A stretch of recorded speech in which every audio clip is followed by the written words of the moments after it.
All right. Video is live. Let me check and make sure that everything is good on the YouTube end of things. Is he being silly? Yeah. What's he up to? Oh, he's just being Stansley? Oh, okay. All right, it's been a hot minute. There's a new background, which hopefully doesn't take too many people by surprise. How are you doing, Kyle Doremus? I think I've had this exact issue before. Either way, how are you doing? Eddie Tebble is here. We've got Alimation. It's good to see you, buddy. We got FlashTube117. We got Brownie Gringo. How are you guys doing?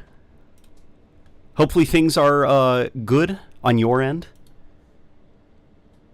Before the chat gets populated, I just want to say that I was watching your Halo multiplayer story maps and would love to see more sometime. Super nostalgic. Oh man, that was a fun video to make. I don't think it did well initially, just because it's a very niche thing, but it's one of those things where you just put it on the back burner and let it cook in the algorithm, and people get drawn to it. Haven't played in a while. Glad to be here. Halo Infinite took a nap? LOL. No, Halo Infinite didn't take a nap. Oh no. What's the crap? Okay. The title of the stream is Halo Infinite's new nap. Okay. No, Halo Infinite certainly did not take a nap. Some people would argue that it's been napping since release. I would probably disagree with those people, but here we go.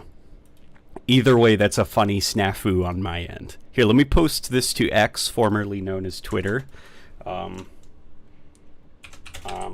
I'm back. Been a crazy move. Let's chat Halo Infinite and the Halo show. There we go. All right. Thoughts on Helldivers? I have not had enough time to fully get into Helldivers. I own it, and I am looking for the time to play it. Unfortunately, the problem I'm running into is my PC is just barely running it consistently and smoothly, which hopefully I can get that fixed. But what I have played, I am thoroughly impressed with. Very, very impressed with. Helldivers is a game that kind of came out of nowhere. In fact, I think I made fun of it when Sony revealed it, saying that it looked kind of generic, but it's not. Helldivers is really good. We need to close this gamer app. That's fair. I'm gonna take a nap on Halo tonight. Haven't watched in a while. Glad to be here. It's good to see you too, Eddie Treble. I'm currently in the process of editing the evolution of Halo's Jackals. For the TV show, is Season 2 worth the watch? If so, is the pain of Season 1 worth it? Will the pain of Season 1 be worth it? So far, Season 2 has not been... Well, Season 2 is actually, like, pretty decent so far as Halo shows are concerned. Or as far as the Halo show is concerned. This is actually a remarkable step up in quality. Obviously, there are some nitpicks I could have, but overall, it's a positive experience, I'd say. The worst parts about it are unfortunately holdovers from Season 1 that they cannot correct immediately. You know, it's like one of those things where just for the sake of making the show coherent for the people who do like it, they have to continue certain plot threads, even though I do not like those plot threads. Oh, and they already changed the map rotation. All right, it's Husky right now. Do you really only have Halo on your Xbox? No, I have Halo on both Steam and Xbox. The reason, though, that I'm using an Xbox Series S for streaming is just to give my PC a little break. Can you describe Season 2 in one word? I haven't watched it. Okay. Better. That's the word I would probably use. Unfortunately, there's a lot to talk about with Season 2. But I guess I could boil it all down to it's better. Oh. I'm watching from Brazil, says Brownie Gringo. Hello from the United States. How's it going over there? I haven't seen the Halo TV series yet. I don't want to subject myself to that hell. It's not unwatchable. There are worse video game adaptations. Even though, like, internet pop culture doesn't want to say that, like the hyperbole machine, I have seen worse video game adaptations than the Halo show.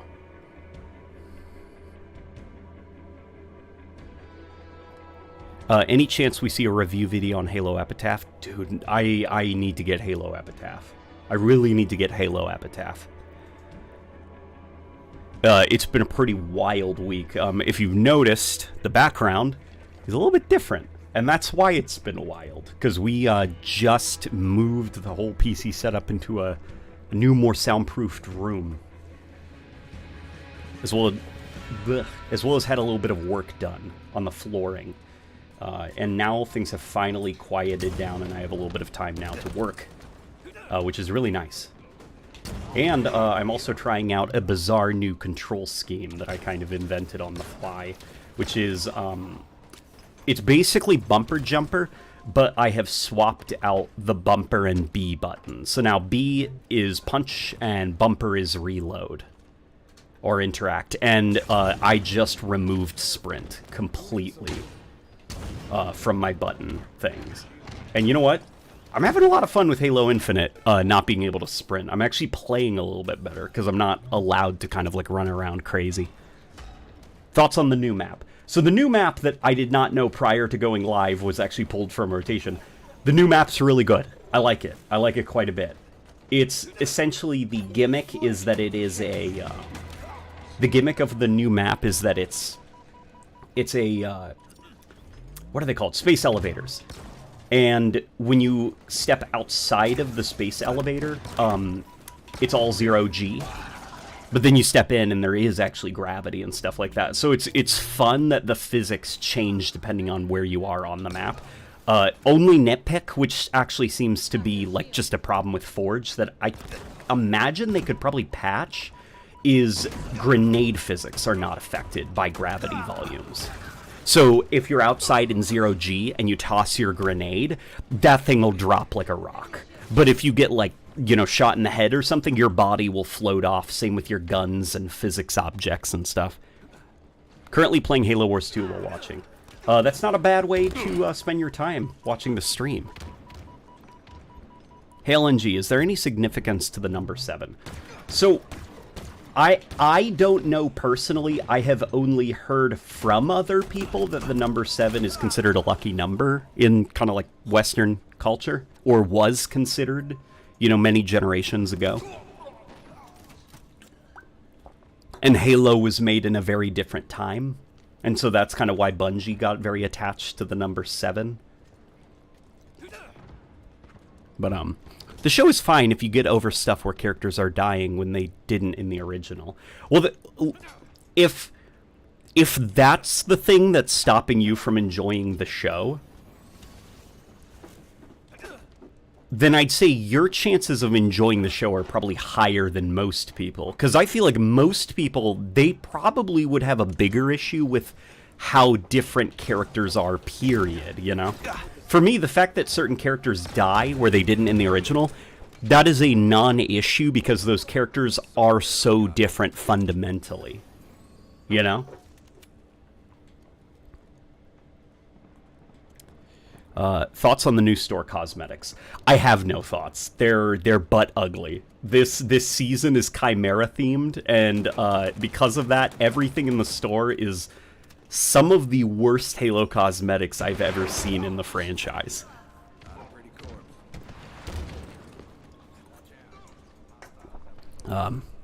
It seems like they're adding unique gameplay elements to the newer maps. Oni had the camo hallway. This one is 0G. Yeah. It reminds me a little bit more of the classic Halo titles. I think of Well, I don't think it was in the original. I think it was in the remake for Halo 3, the Zanzibar remake, where you had interactive terminals to open and close the garage, as well as the big spinning wheel that you could, like, ride up. Obviously, you've got... no, it wasn't boarding action, was it? From Halo Combat Evolved? No, I don't think so. God, there's like... almost like 100... almost 200 Halo maps to keep track of in my brain. Do you want Assassinations to come to Halo Infinite? Yeah, oh yeah. I would love for Assassinations to come to Halo Infinite. The only reason that they're not in the game is because of a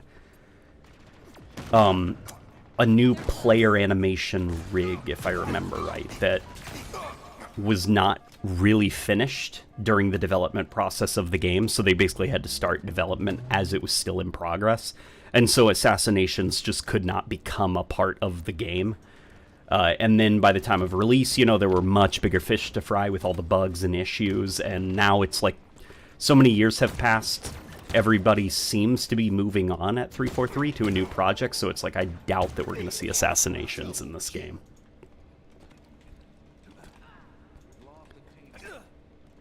Do you think Halo Infinite's Forge is delivering?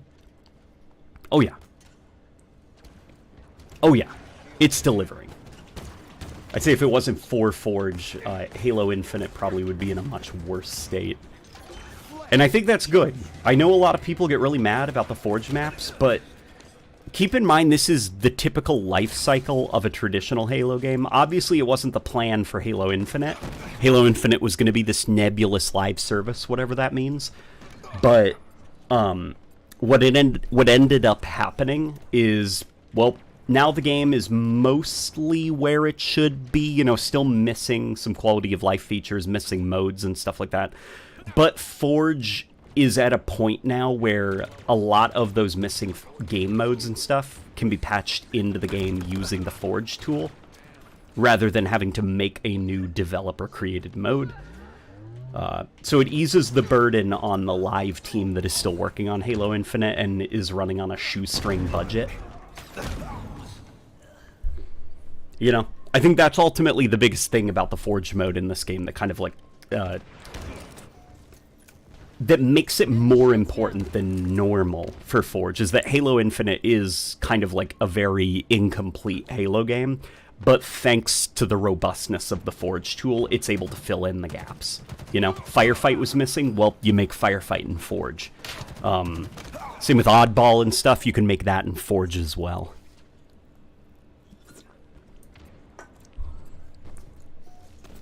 Hey, Late Night Gaming, what do you want a Season 3? Would you want a Season 3, and what would you want from it? Of course I'd like a Halo Season 3. You know, I hope Season 2 isn't the end, and it probably won't be.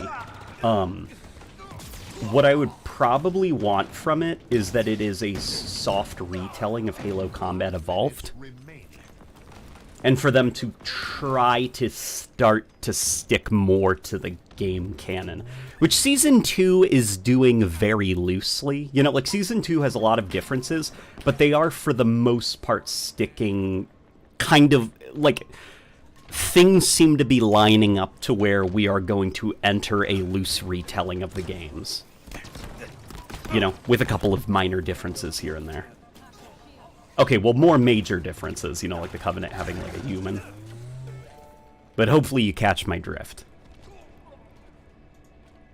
We got the creation of the Spartan 3s. A little bit different from the main canon, but they're there. We've got the Fall of Reach. A little bit different from the main canon, but it's there. And then we even have certain characters kind of, like, filling the role of canon characters, like how Kai is essentially Kurt. In the Silver Timeline canon. So it's like, okay, hopefully Season 3 goes a little bit harder in. And I'd imagine Season 2 probably can't quite go as far as it needs to, because they're still carrying baggage from Season 1.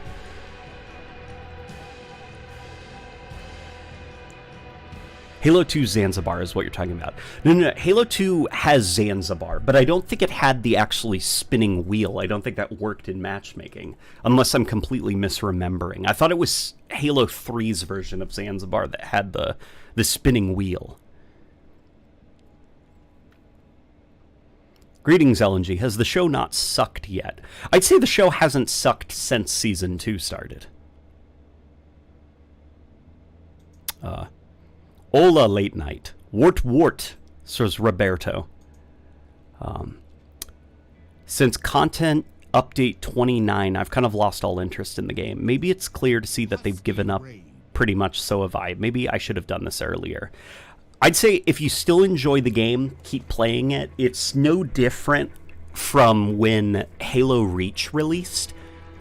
Years went by, and then Halo 4 came out, and people kept playing Halo Reach, even though it was technically a dead game, you know?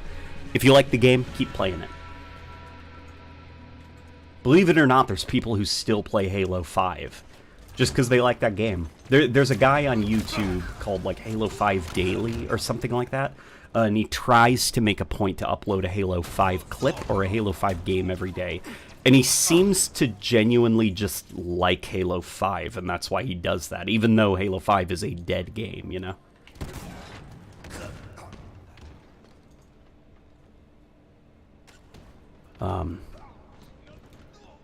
Hot take. I kind of don't miss Assassinations. Well, Assassinations, I think, are such a, like, a non-problem, I guess, with the game. Like, they are an inclusion to the game that did not really have any downsides, you know? Like, you can opt out of Assassinations by just punching and not holding down the melee button, and then you'll do the back smack, you know? But if you hold it down, then you'll do the whole proper assassination animation and everything. So it's like, there were pretty much no downsides to its inclusion. As a Halo guy, have you played Helldivers? I've played a couple matches of Helldivers, and I have liked every single match that I've played. It's very, very good. Very creative, I guess.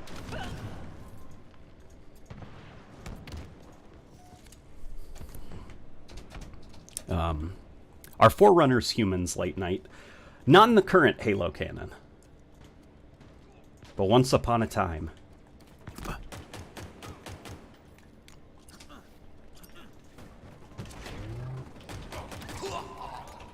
Once upon a time. Sadly, I never managed to play Halo 5. Besides Titanfall 2, it looks like the only FPS to do future movement well, although it didn't exactly fit Halo. I wouldn't say it did it, like, well, but, you know, it was indeed one of the enhanced mobility shooters of all time. I guess that's the way I can describe my feelings about it. How do you think the Covenant would react if they encountered Godzilla? Like, would they see him as a Forerunner pet, or would they just not care? Well, I'd imagine that the Covenant have probably destroyed so many planets throughout the systems. Like, they've probably traveled so far and seen so many different creatures and different biomes and atmospheres and stuff that things like Godzilla they've probably seen already in their travels through outer space.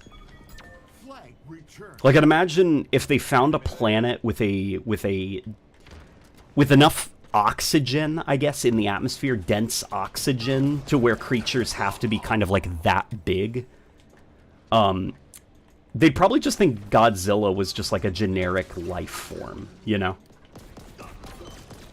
Because the reason Godzilla is like, oh my god, it's Godzilla, is because we've decided to make Godzilla that important. But if you plopped Godzilla on like a random planet or something, he just kind of looks like an animal, you know? A really big animal, but an animal. I guess it's like King Kong, where it's like, it's just a gorilla. But, you know, his name has King in it. So he's very important.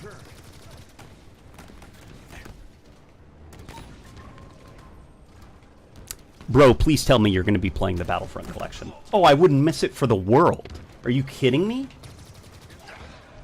I wouldn't miss the Battlefront collection for the world.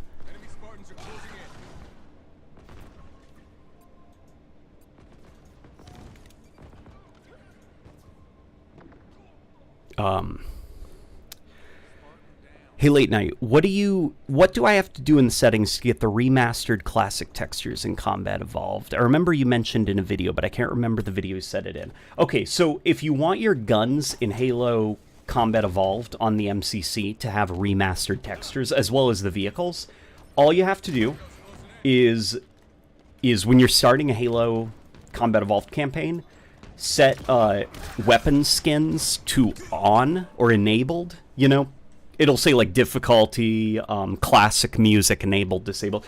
Set all of that, and you'll also see weapon skins. Set that to enabled, but in your customization menu, make sure that you have no skins enabled. That way, for both vehicles and your weapons, and it'll just make all the default textures for the weapons and vehicles 2K resolution. And you'll notice they look sharp. Really, really sharp. Oh boy. I don't know any Halo animals with laser breath. Well, you know.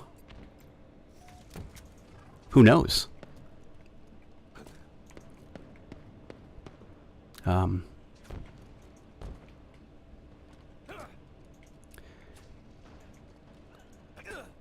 had the random urge to play Halo 5 Warzone Firefight the other day and had fun. I find that to be the case, and usually the fun wears off after about 2 or 3 matches, and then, you know, you die, and you're sitting at, like, a bad kind of camera angle as you're waiting as the thing ticks down from, like, 50 seconds. And there's just, like, a giant thing with a big health bar, and it has, like, a Destiny boss name, and it's just like, oh, I remember why Warzone Firefight isn't good. And then I stopped playing.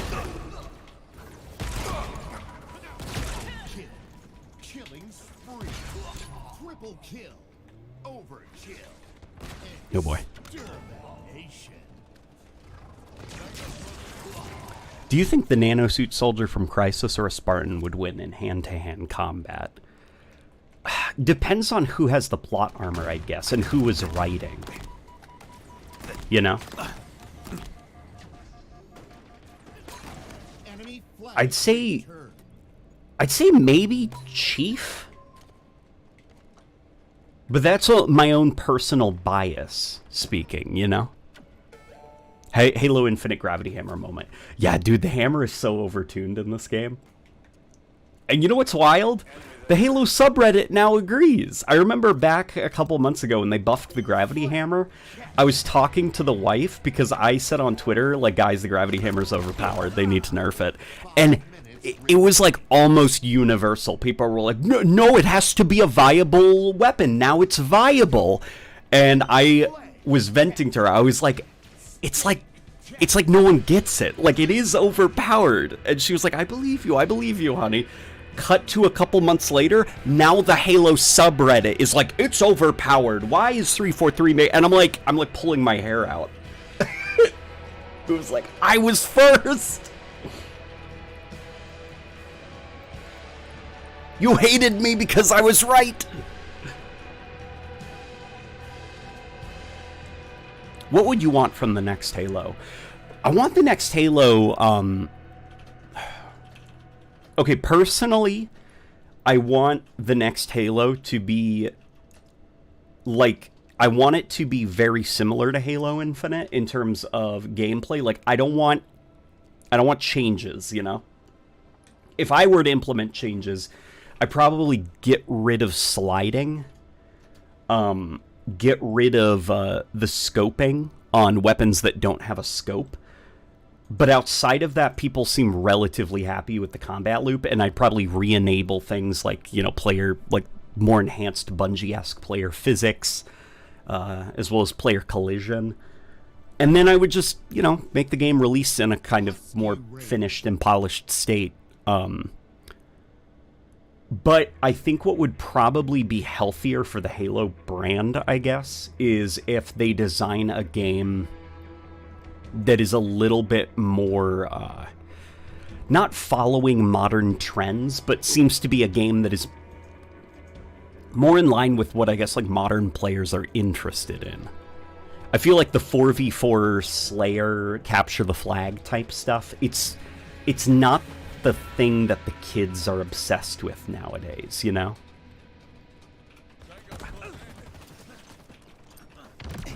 Oh boy. Damn it. Okay, you can bring one weapon from Halo 5 to Halo Infinite. Which weapon would you bring? Oh, God. Okay, let me think. The shotgun? Is that an okay answer? The shotgun... Possibly...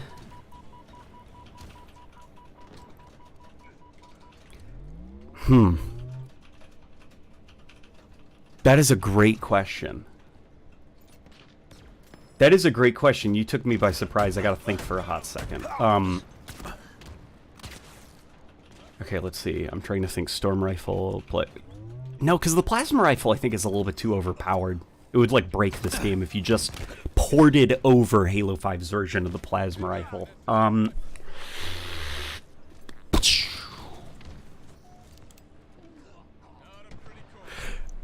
Maybe the fuel rod cannon?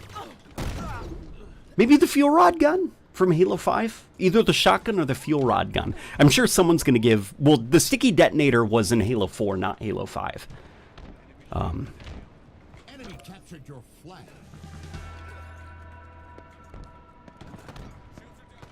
CE pistol. The CE pistol is good, but what I'm trying to think is, like... I'm trying to think of weapons that genuinely... the game will benefit from. Something like the Combat Evolved pistol would be more of like a fun niche, you know? Like, it's just like, hey, it's the pistol that kills in 3 shots. Like, it's kind of fun. It's a little bit goofy. Like, Halo Infinite, I do think it's 343's strongest sandbox, but if we were to have the opportunity to just get one extra gun, I do think a role that is currently not being filled should be what is brought to the game, rather than like a goofy weapon, you know? The Reach grenade launcher. That's a pretty decent answer, but we already have, you know, right here, the Cinder Shot, which, you know, relatively similar in function. Enemy captured your flag.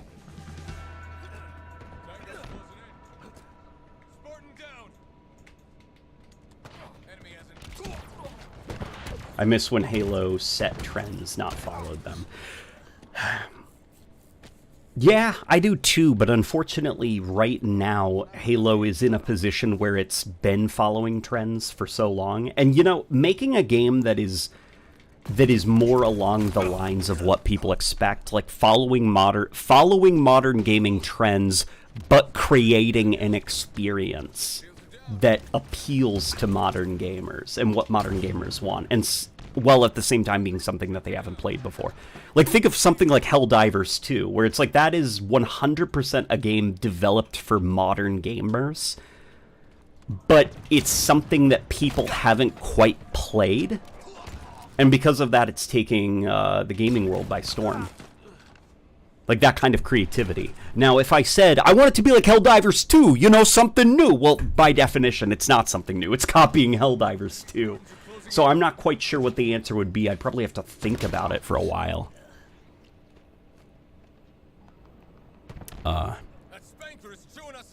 Brute Plasma Rifle. Yeah, no, I don't think the Brute Plasma Rifle would be... I don't think it would be a healthy fit. I think it would just be too powerful in this sandbox. Or in this gameplay loop. Because remember, all of Halo 5's sandbox is designed around the crazy, like, cracked out player movement. So if you just drop it into Halo Infinite, which doesn't have, like, thrusters and boost dodge, thrust, ground pound sliding across maps, they're gonna feel extremely overpowered. Like, I think the Halo 5 plasma pistol can kill in, like... It can kill in, like, a ridiculous amount of shots. It's, like, less than 5 shots and it can kill a Spartan. Something like that. But you wouldn't notice because players are flying about the maps constantly. So you can't really be guaranteed hits, you know? Oh, God.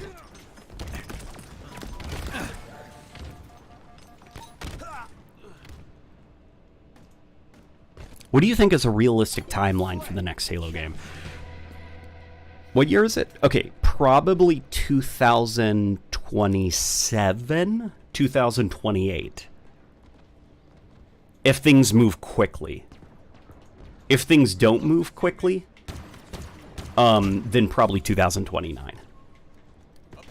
And I guess that would depend on the budget. If they do, not to say do, but if they do something like that is lower budget and probably doesn't have a campaign mode and just focuses on online stuff, you'd probably cut that by like a year. But modern video games and the type of production value that modern games have, like, you can't exactly get a lot done in like 2 years like you could on, you know, with video games from like the 2000s and the early 2010s. It's just the type of production value. It requires many, many, many years. The Carbine? No, see, not even the Carbine. I'd like to see the Carbine back, but even the Carbine, I'd say another single shot, or not another single shot, but another precision weapon. Like, we just got the DMR. And then they added a DMR with a scope. So the Carbine, I feel like at that point you'd be wasting your one new weapon chance. And currently right now, the game doesn't have a shotgun. Doesn't have a shell loading shotgun.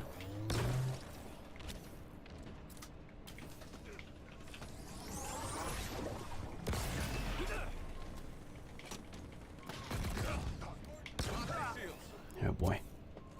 Have you played BattleBit Remastered? I did for a bit. I didn't like it. It wasn't for me.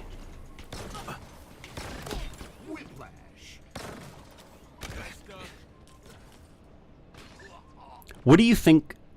Do you think the Saw had better sounds in Halo 4 or Halo 5? I think Halo 5's had a better sound for the Saw. Just by a little bit. I don't think the Saw has ever had like a wow, that's good sound effect, but I would say the Halo 5 Saw sounds a little bit meatier than the Halo 4 one. The Halo 4 one is just a little bit too, like, it's just like the compression that they had to do on the 360. It doesn't do a lot of the sound effects justice in Halo 4. Have you played Alien Isolation? If so, what is your opinion? I've played parts of Alien Isolation. I usually always start a playthrough and never end up finishing it, but I've played enough to know that Alien Isolation is an excellent game. And my bucket list, my gaming bucket list, is to finish it one day. I've been listening to your vids while at work, and man, the way you go in depth into stuff makes me not want to make Halo videos anymore. LOL. You nail every point, says Ronan. That is a kind compliment, and I hope that it doesn't stop you from making Halo vids, though, Ronan, because the Halo community can use all the content creators it can get. But I appreciate it. That's very kind of you.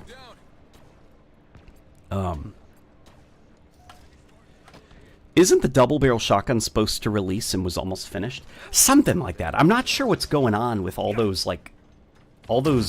weapons. Like, we got the Falcon in the game files almost complete, and it's just sitting there, and they're not doing anything with it.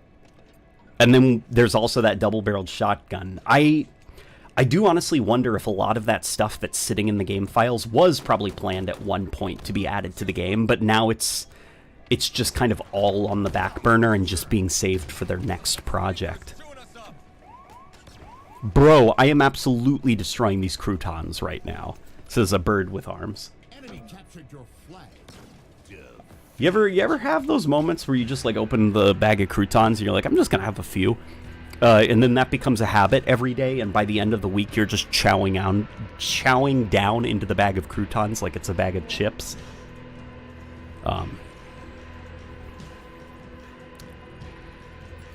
They need to let other studios make spin-off games. Id could do a Flood game. Well, I wish in general Microsoft would be more... Microsoft is so weird, man. Like, there are so many creative people at 343 that are not allowed to be creative because of what Microsoft does and does not greenlight, and what they do and do not want on the Xbox platform. It just seems like it's very hard to kind of flex your creative muscles when you work you know, under the Xbox brand.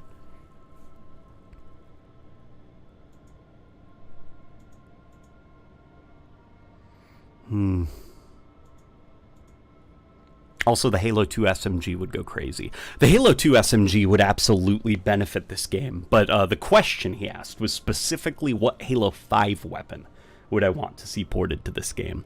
And I do think my answer is probably the, it is either the Halo 5 fuel rod gun or the Halo 5 shotgun. And I don't even like the Halo 5 shotgun design, but a shotgun is better than no shotgun, I guess.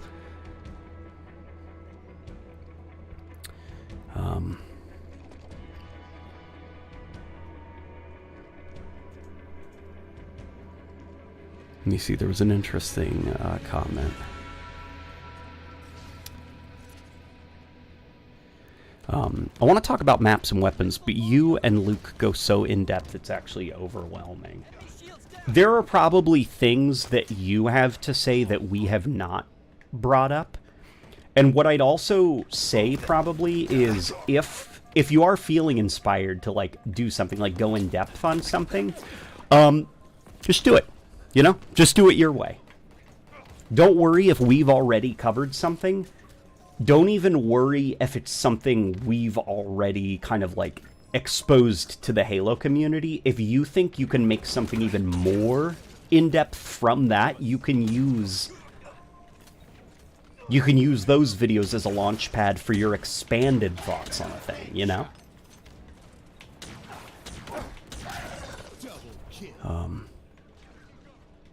Wasn't there a dev who said they pitched an ODST game similar to Helldivers 2, but that was shot down? Oh yeah, that was the X-Campaign lead at 343, and he did not pitch one, he pitched many, many over the course of a decade. But that's just kind of like, that's the Microsoft way, you know?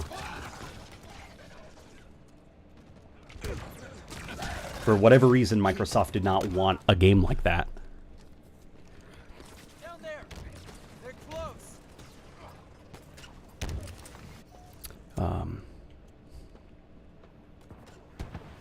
If we could bring back any gun from a previous game, I feel like the Brute Shot is the obvious pick, right? Brute Shot's a really good answer, but because of the fact that we have, even though it functions extremely differently, we do have the, crap, what's it called? Crap, it's the Forerunner grenade launcher thing. I'm still gonna go with shotgun. Even if we can bring any weapon from any Halo game. Actually, you know what? It might be a close tie with the Halo Combat Evolved Assault Rifle, Halo 2 SMG, or probably the Reach shotgun.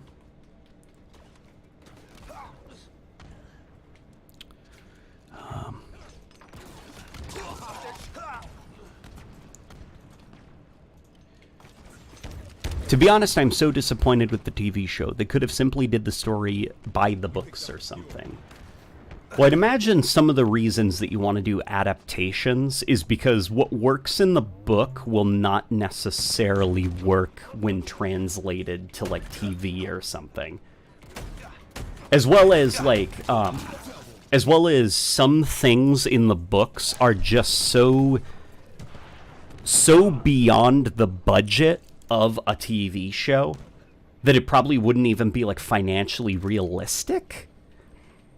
And then also it depends on if the book is a story that modern audiences want to hear. Because the Halo show isn't being made for Halo fans. It's specifically being made for non-Halo fans. It's being made for people who have subscribed to Paramount Plus. So they probably have, like, the statistics on what their viewership tends to like. Because they've already had, you know, multiple Star Trek series that they can gather data from and see what their, like, sci-fi audience really enjoys. And if it's like, okay, here's Halo the Fall of Reach, and it could be like, well, here's a lot of stuff in the book that our Paramount Plus subscriber base would really like to see, but these chunks of the book they probably would not watch this. It would be too boring for them. So that's why it's an adaptation. You adapt the story so that it can fit kind of like what your goals are.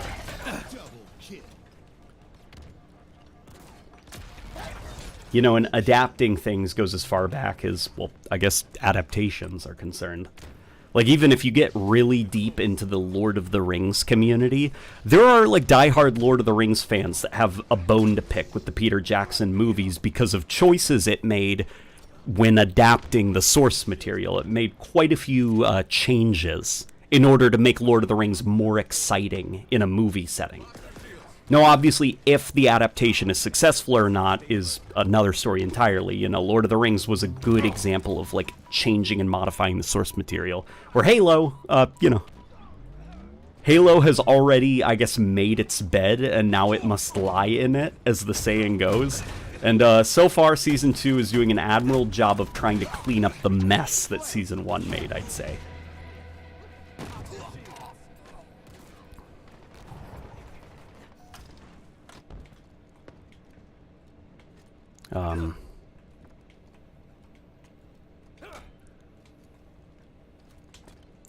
Yeah, I totally get why they probably weren't going to directly adapt Combat Evolved. The Flood is already one of those, and the parts that were in Combat Evolved are by far the worst parts of the book. Yeah, Halo the Flood is a very hard book to get through, because it's like, Combat Evolved is a game where you spend so much of it... like, Halo Combat Evolved's only like 30 minutes of cutscenes, right? So, and most of the cutscenes are just like a character explaining to Master Chief what needs to be done next.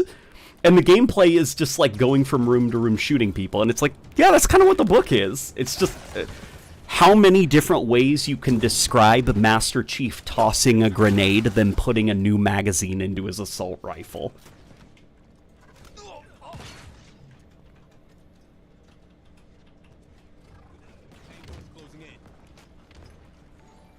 It would be very hard to adapt Combat Evolved without making a lot of, like, dramatic changes to the story to make it a little bit more exciting so that you can have downtime. And you probably wouldn't even be able to, like, adapt the whole story. You'd have to cut a lot of stuff in order to fit the 3-act structure.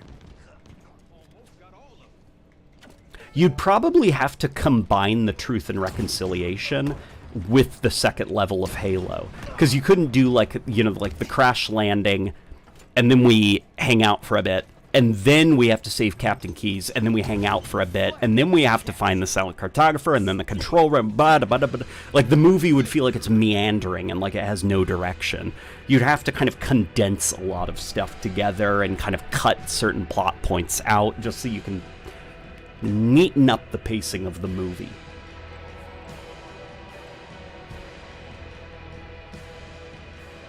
They're bringing the grunts to Isengard. Exactly. That's an example of, like, an adaptation. Which is, instead of, like, meandering around and all these characters kind of, like, off doing their own things, and eventually, like, all of our characters are able to come back together, they're bringing the hobbits to Isengard. You know? You do that so that the movie can be a little bit more coherent. And a little bit easier to follow. I would rather a 2003 Clone Wars style TV show / cartoon for Halo. And see, then the problem with that would be, how do you attract an audience when your whole show's hook, I guess, is a series of disconnected action scenes with self-contained stories? But it's just like, there you go. You know, here's like a bunch of action scenes. Like, Halo Legends was very much made for, like, anime fans as well as Halo fans, but Halo Legends is, like, barely a story, right? It's a series of disconnected, smaller stories that are mostly an excuse to have awesome action sequences.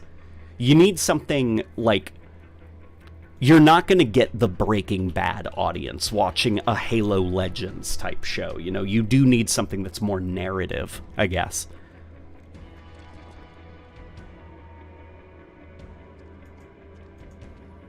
Chat's going too fast. Thanks for checking out my Tempest remake last stream. Hey, it's you, the guy who made Tempest. Dude, that map was awesome. Really good job with it.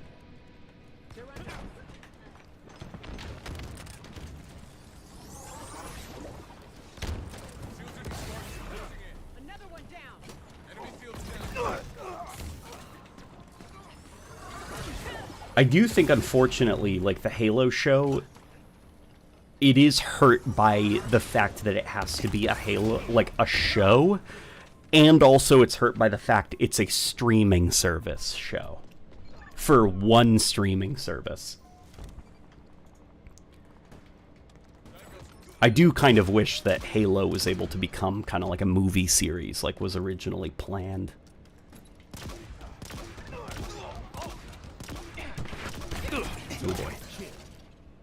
But it's also interesting because I'm not even sure if there's like issues with that. It's I read this one offhand comment in an interview about the Halo series from, I forgot who it was because it was so long ago, and I've been thinking about it, and I've been trying to find that comment actually because it made me reconsider a lot of things. It's kind of like the weird behind-the-scenes studio politics behind why creative choices are made in certain movies. Like, as an example, the reason MCU's Spider-Man can't have a comic book accurate Aunt May is not due to, like, annoying creatives who don't get the source material. It's because of a very specific reason in how Sony and Marvel are sharing, like, the Spider-Man IP. Like, they cannot have a comic book accurate Aunt May, like the elderly grandmother type Aunt May. And I read somewhere that part of the reason that they tried to make the Halo show a little bit different, or they explored telling a different kind of story with the Halo brand, is that there's, like, potential issues with, I forgot who they first pitched the Halo show to, and they were developing the script under. But it was like enough story outlines were created. It was all basically kind of like a video game adaptation of Halo Combat Evolved, or I mean a movie adaptation of Halo Combat Evolved, what was almost put into production. And because it was so close to the story of Combat Evolved, I almost wonder if there were potential fears that, like, the studio would kind of come in and shut everything down and say, like, you stole some of our, like, production ideas for the canceled Halo movie. Like, oh my god, Mr. Nowhere's here. Yo, Mr. LNG, long time no stream. Hope it's going well. Dude, it's good to see you, Mr. Nowhere. That's how you know things are back in action when Mr. Nowhere is in the chat. How are you doing, man? It's been like a hot month. And as always, dude, I appreciate the donation. I appreciate it a lot. More than you know.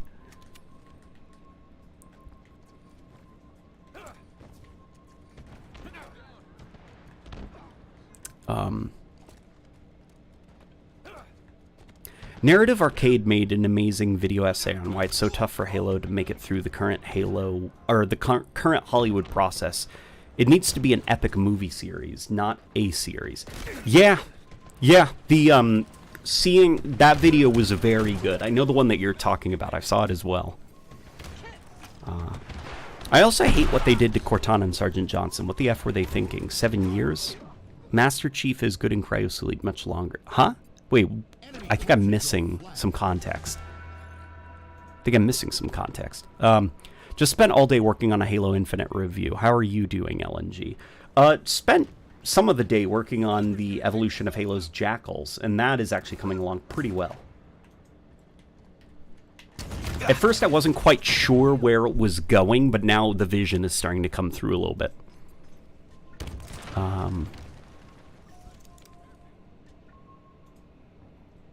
This is a cool map. It is a cool map. It also looks pretty good, too. Doing good. The stream is perfect after a long day. Glad to hear it, man. Hopefully you can relax now after the long day. I hope everyone has an awesome day and night. Cheers. It's 3:30 a.m. here. Oh, yeah. Go get some sleep. Sleep takes precedence over games. Except when you forget. In which case, stay up all night. What's your editing and, like, video making process? Oh, God. The editing process is stressful because there is a lot of, like, when you're staring at an empty timeline and I'm dropping the clips in and I'm like, I don't know if this is gonna work, you know? And it's not until, like, many hours into editing when I start to see that the video does actually have a flow to it and I'm not crazy.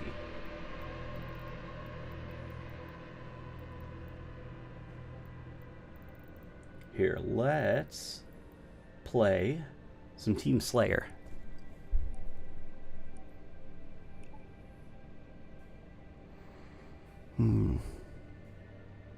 Would you be willing to give any tips on writing scripts for projects?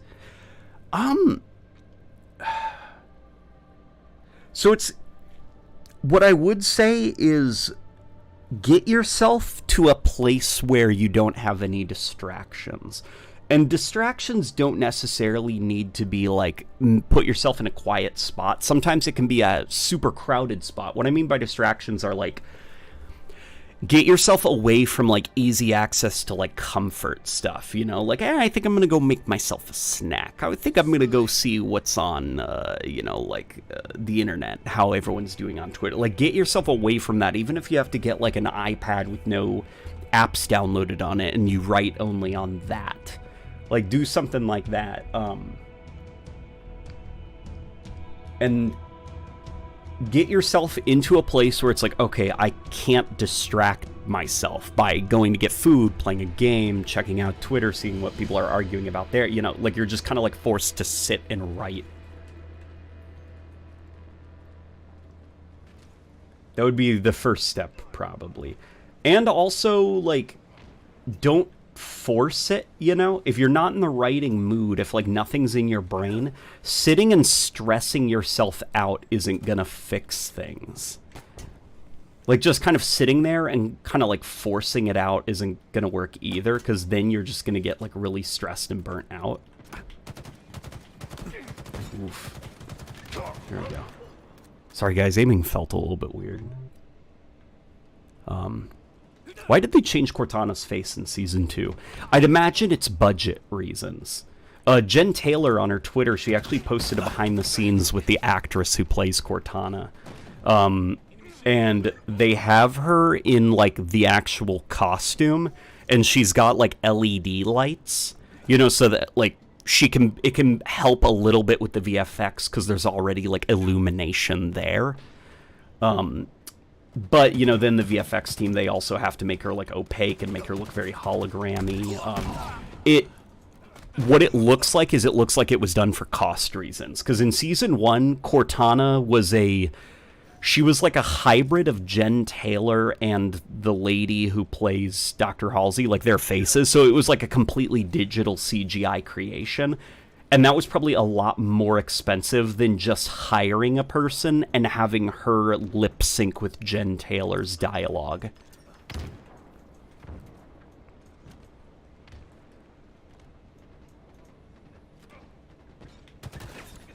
Oh boy. I have 3 kids under 5. No way I'm starting a YouTube channel anytime soon. I did make a trailer for my Tempest remake back when it was called Recollection on here a few months back, though. Oh, good. Good to hear that. And also good to hear about the kids. But yeah, definitely when you have, like, life responsibilities like that, it's a little bit harder to do the whole creative process and sink a lot of time into it and stuff. You need something that's a little bit more straightforward, I guess. Check out Project Ringfall. Dope Halo Infinite. Oh, I've seen it. Project Ringfall actually looks like a lot of fun.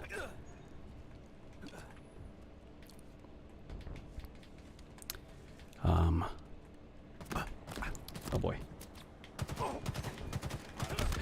Wow, I can't believe I actually reversed that. I saw that with the momentum strafing and everything. It looks great. Yeah, it's kind of crazy how just tuning things like the momentum of your strafe speed, or not strafe speed, but, you know, momentum. Like, all of that completely changes how Halo plays and makes it feel a little bit less kind of, like, cracked out and hyper-competitive.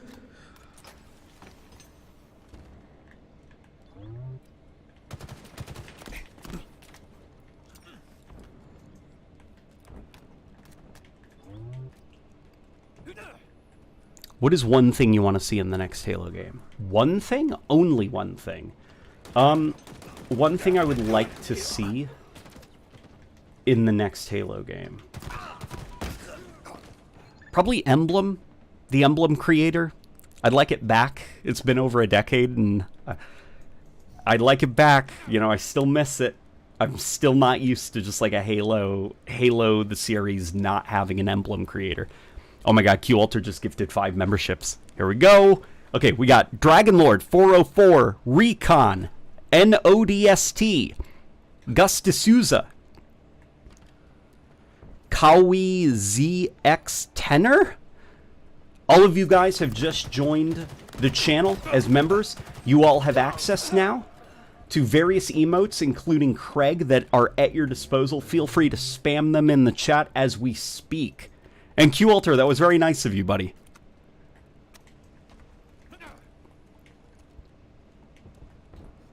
Yes, emblems. You could pick anything, and you pick that.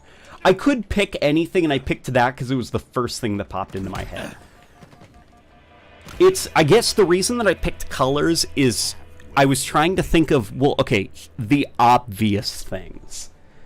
Like a more complete menu. That's a little bit too vague, and that could be quite a few things, you know? So I'm not going to say, like, I want them to finish the game. Like, that's not... That's a lot of things, so that's me cheating a little bit. So I was just trying to think of, like, okay, what's a thing that is not guaranteed in the next game, just because of the way 343 unfortunately tends to work sometimes. They'll just, like, cut a feature from a Halo game, and you will never see it again, like emblem customization. And, well, emblem customization. I'm like, no, like, bring that back. Come on, bring that back.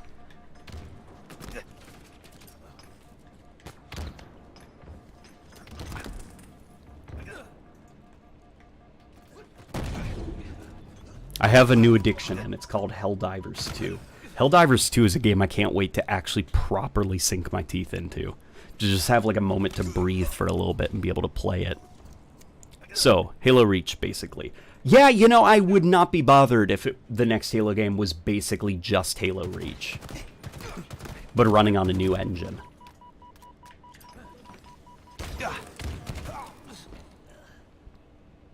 I'd be kind of shocked if personal AI came back. I would also be shocked if personal AI came back. Well, okay, I would not be shocked if they came back. I would be shocked if they returned in the exact same form they are currently in. Because it seems like currently the AI system that they have for Halo Infinite, with your little personal buddies, it's not bringing in the money that they were hoping, / it's not resonating with players the way that they're hoping.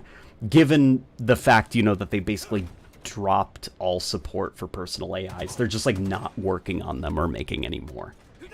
And it's probably I'd be willing to bet it's the voices that are the toughest thing about it to do, because you need to get voice actors in every language that Halo Infinite supports currently.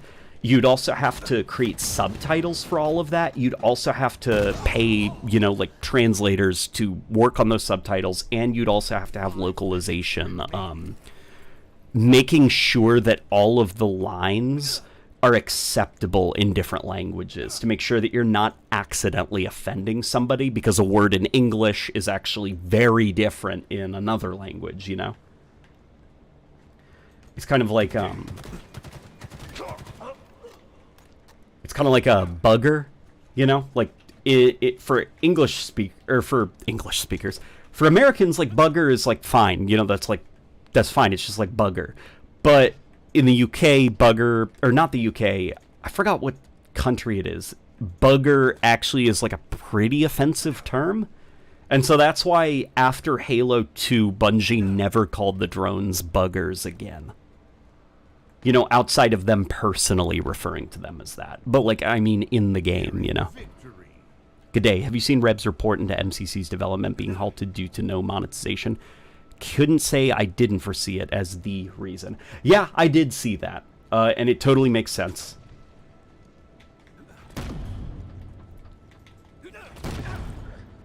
It's pretty disappointing, though. Because, like, the MCC is not done by any means, in my opinion. There's still unfinished features that were promised. It's still got a lot of polishing problems. And it's just also got, like, a lot of bugs and glitches that were introduced to the various games through the porting process to PC that we were told, like, don't worry about it, there will be time to fix it, and, well, they took too long to fix it, and now MCC development is, for the time being, been canceled. And it's like, oh, well, how about that?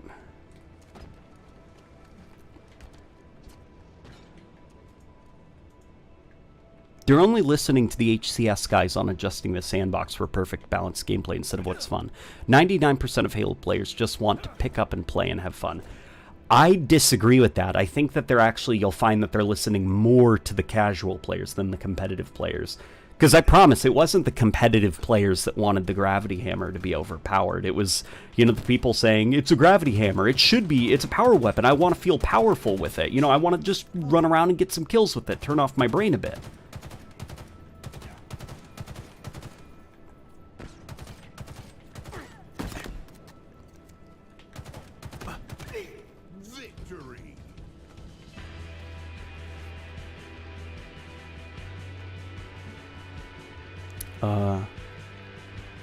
I think little remarks towards certain creatures is kind of a military thing, and if it offends somehow, well, it's a game about sci-fi military. Well, I'd say, yes, it's a game about sci-fi military, but if you can find a different word that maybe is not offensive, you know, then, hey, you win.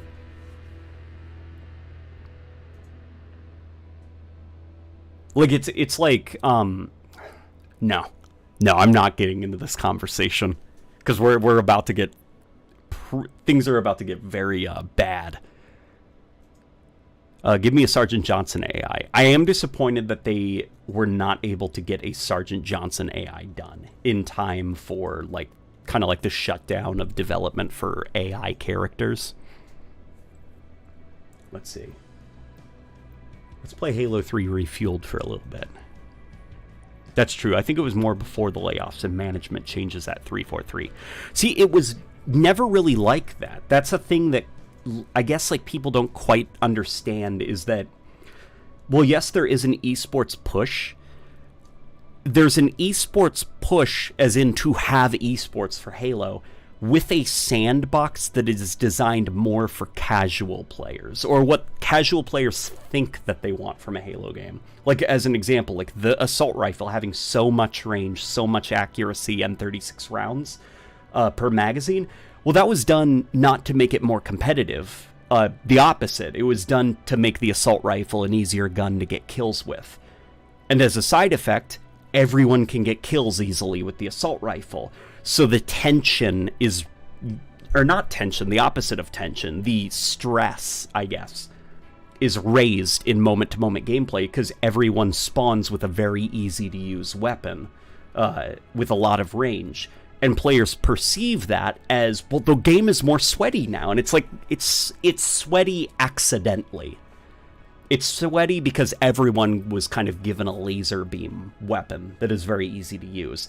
And then, you know, same for the battle rifle. Like, the battle rifle in Halo Infinite, part of the reason that pro players don't like it isn't because, you know, like, isn't because, like, they're just crazy and they hate everything. It's because it's too easy to use. And in the hands of a pro player, it makes it extremely unfun to fight against. Because it's just like a very, very easy weapon that they've turned it into. And the same goes for, like, a variety of different weapons. Like the gravity hammer, you know, there isn't a lot of nuance to it as a weapon anymore. You can't really use it as a momentum tool, as a mobility tool anymore. You don't have to really think about if you're going to bait people over to you and then swing it and kind of launch them off a map, because now it has so much range that don't worry about it. Like, it'll get kills. It essentially does the same thing as shooting a rocket launcher at your feet. Only the gravity hammer won't kill you with splash damage. So the gravity hammer is now an easy-to-use weapon. And that's kind of the problem, I guess, with, you know, the kind of, like, they made it more for competitive people. It's that they designed the maps to be a little bit easier to play for people. You know, strip down the complexity, make it simplistic 3-lane stuff, not a lot of jumps, not a lot of thinking, you know, it's just very easy. You kind of get funneled to other players. The sandbox, for the most part, is a lot easier to use than previous games. There's a little bit less nuance to gunfights now. but then they want players to be in a competitive setting with a game that is very easy to play. And what you kind of get is something that's very stressful feeling, because everybody is extremely good now by design because of how, you know, at times handholdy some of the mechanics are in Sandbox.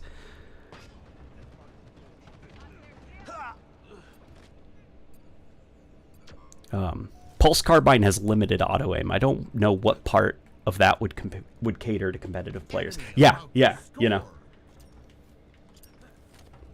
I'm hoping 343 and Microsoft can be convinced to go back on adding microtransactions if it meant resuming MCC updates. I know it's not the most desirable outcome for players, but if it's the only solution they will offer.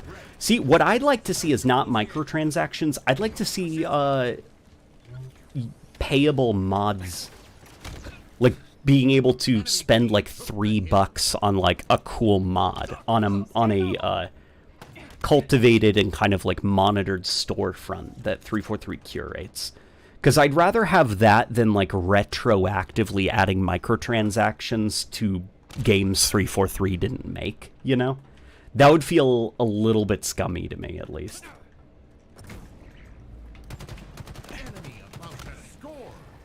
Because ultimately, like, the process of working on the MCC currently, what I prioritize right now more so is them fixing the bugs that they introduced that make the games not play like they should, you know?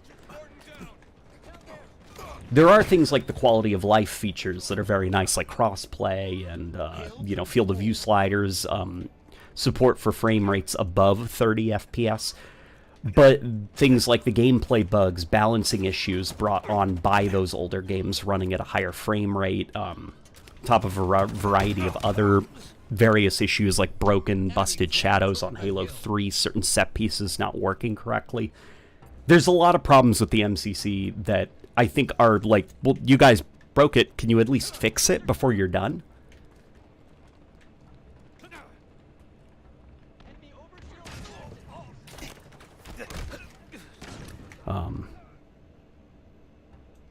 Oh no, Bethesda tried that with the Creation Club. It made very little money and was mostly poor quality garbage. Oh yeah, I'm not thinking of Creation Club. I'm thinking of something a little bit different. And fortunately, I think that the Halo community... okay, like Bethesda, their Creation Club is really cool and stuff, but there are enough content creators within the Halo community that I would support financially if they released like a custom campaign for $5 and they, you know, they were able to get a fraction of the money that you paid for that modded campaign. That would be pretty cool. That would just incentivize those cool modders to make more and more ambitious stuff. Because currently right now they're making really cool mods, but they're doing it for free. And it's like, well, the least I could do is give you at least $5 for it, you know?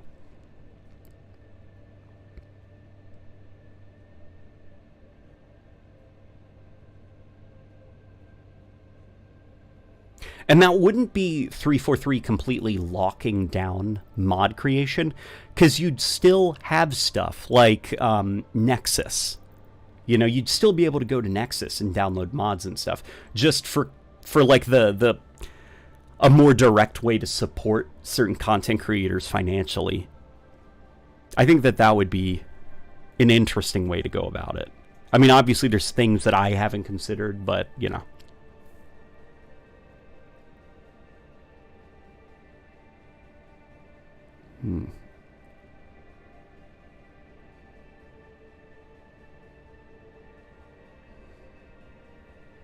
What's your opinion on zombie and nuclear apocalypse stories? And what's something you would like to see in one? Okay. My favorite kind of zombie story is the outbreak happening. I don't tend to like post-outbreak zombie stories like The Walking Dead, where it's like the zombies are already a part of the world.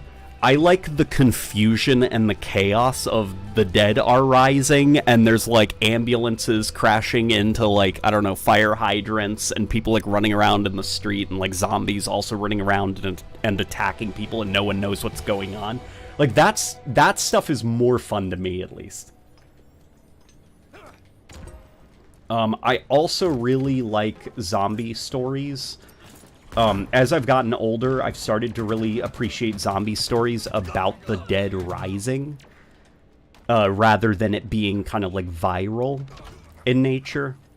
Like, I really like the George A. Romero Night of the Living Dead. The idea of, like, the graveyard and zombies walking through the graveyard and they're still in, like, the outfits they were buried in. It's just like, that's spooky. Like, corpses are getting back up and they're eating people.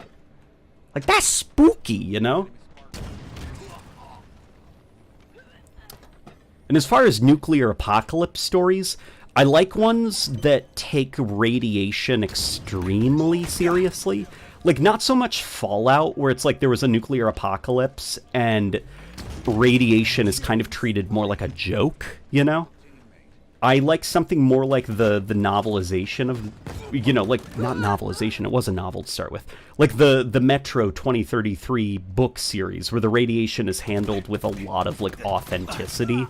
Where there's entire chapters that are just about how do they get across, like, this room because the radiation level is too high.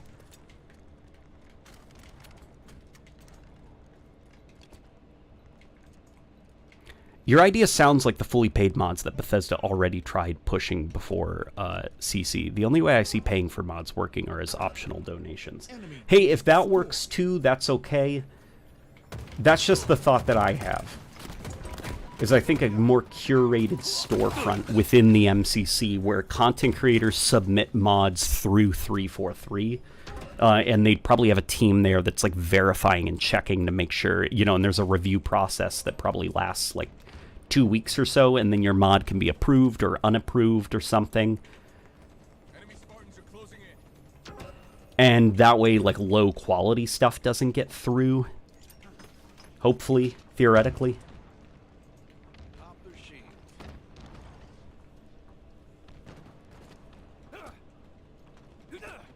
Banished Narrows is such a great looking map. Love that fans take something from the old games and apply aesthetics from the new ones.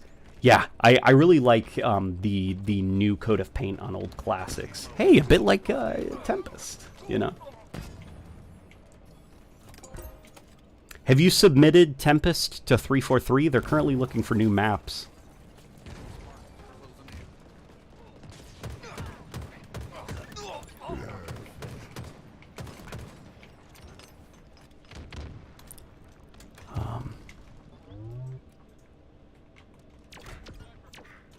Have you ever played Stalker? I have played Stalker on a stream once, and I saw that Stalker has been released on consoles for the first time, which is actually pretty neat. Your team's scoring.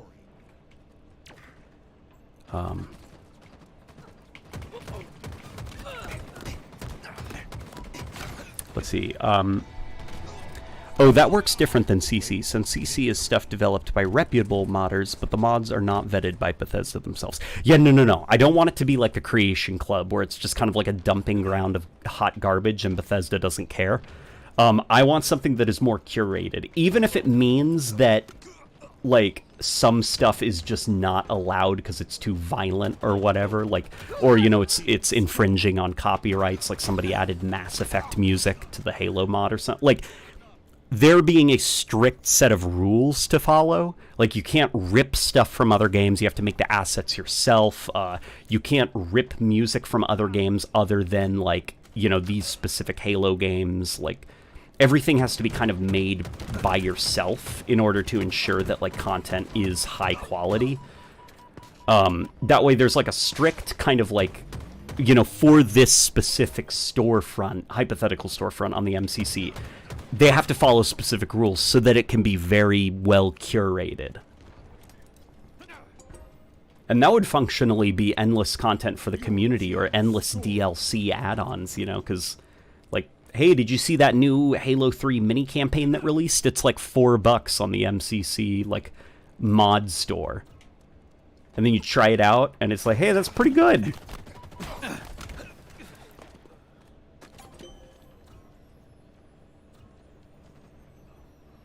A shame none of the new Firefight maps are community made. Are none of them? The new firefight maps? Oh yeah, they're big team battle maps, aren't they? Well, some of them, right? Maybe I'm crazy. I play tested my Tempest with the Forge Hub guys, but the terrain caused frame drops, so I had to redo it. Ah, man. I was busy with that.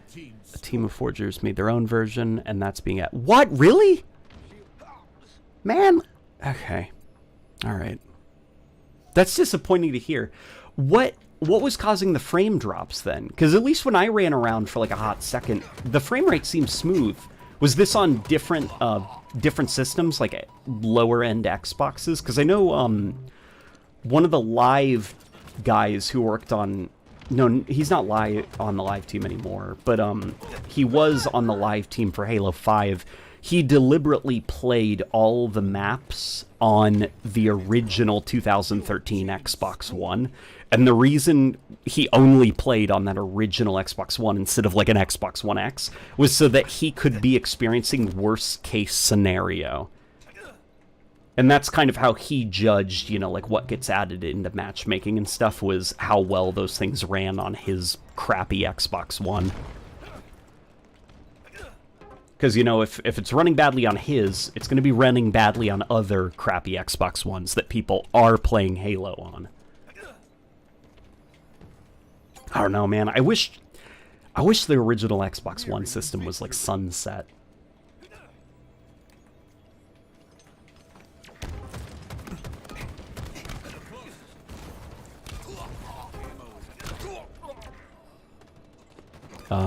Have you played Helldivers 2? Yes, I have. I was very impressed with what I got to play. I didn't get to play a lot of it, but I really enjoyed it. And hopefully when everything slows down a little bit here, because you can see I'm in a different room. There's been some moving happening, some renovations. When things slow down a little bit, I'm hoping to play quite a bit more of it.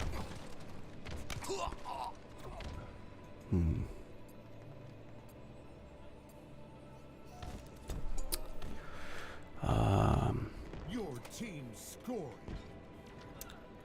What's Stalker about?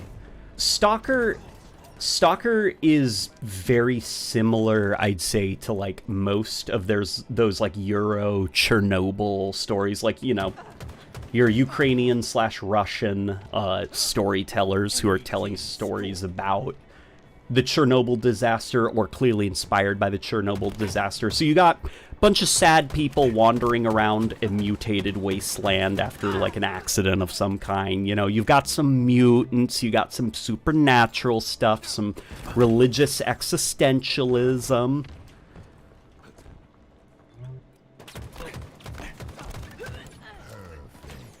It's a pretty good series from what I understand. And I hope to get into it someday. Hey, maybe now that it's been ported to the console, I'll actually get into it.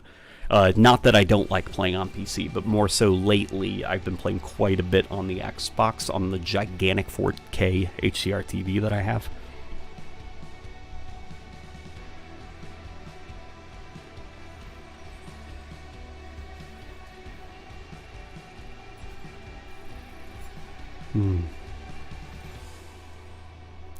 Theirs is called Geyer. It looks great, but it's taken some huge liberties with the original layout of Tempest. Oh, is the new Tempest that's coming to matchmaking a bit different? I'd imagine so, probably, just because like they don't want it.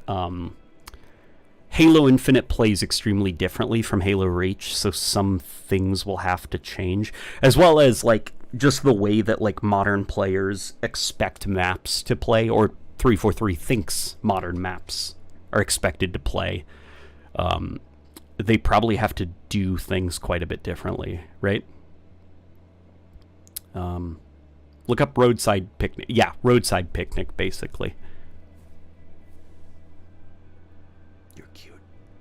I love you. The wife is right here next to me. Anomalies. Many anomalies. Yeah, Russians and Ukrainians, they really like anomalies in their post-apocalypse stories. Hi, I love you.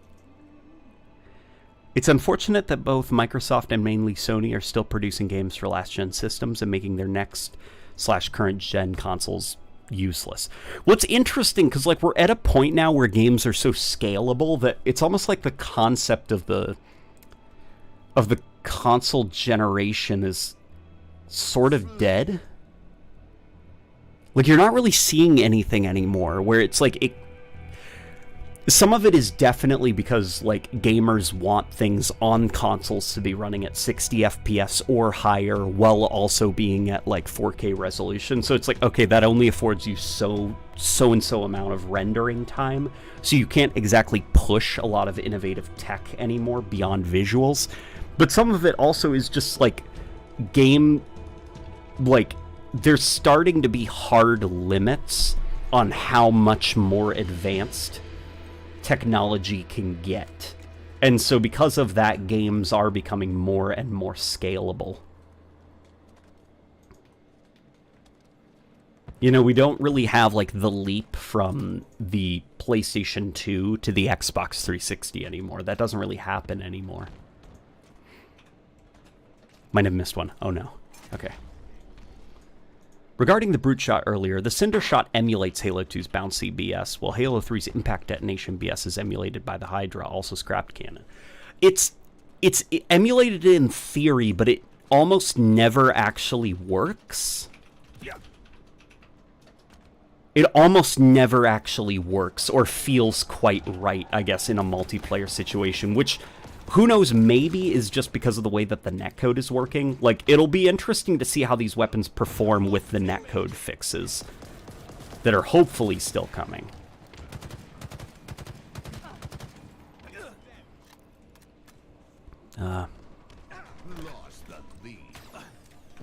I think console developers are currently thinking more about getting their own return on investment than they are with competing with others.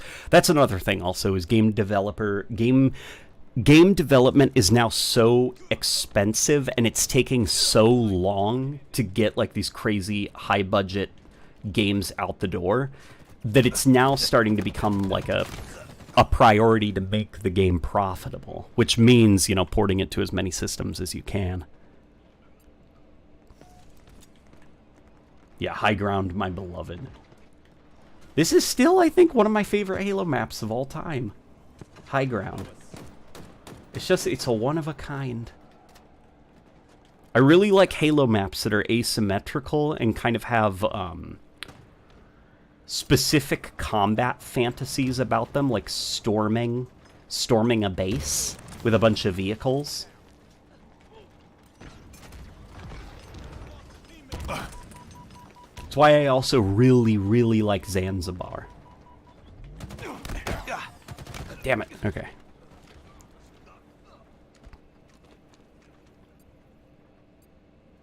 The Hydra and Cinder Shot should be fun to use, but the Hydra is frustratingly difficult to use, and the Cinder Shot is super inconsistent. It's interesting because I think that depends on what your input device is. For example, on keyboard and mouse, the Hydra is one of the best weapons in the game. It is super controllable, very, very easy to use. But on controller, I actually have quite a bit of difficulty using the Hydra. And the same goes for the Cinder Shot. Just in general, I do think it is a lot easier to use most of those weapons on keyboard and mouse than it is controller. But then there's other things that I think are actually easier to use on controller than they are keyboard and mouse.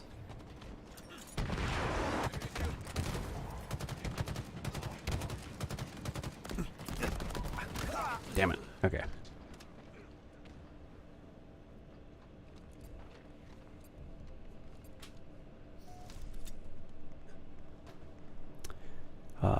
Which is good, LOL, not Henry Ford. What did I actually walk into? Could you actually do a quick explanation on why games take longer to make? The only reason I may know is the crackdown on crunch culture. The reason that a lot of games are taking more to make is simply just that, like, the expectations for production value are so much higher than they used to be. Like, okay, if you go back and play, like, 2009's Modern Warfare 2, you know when you just walk? Like, you're not sprinting, you're just walking.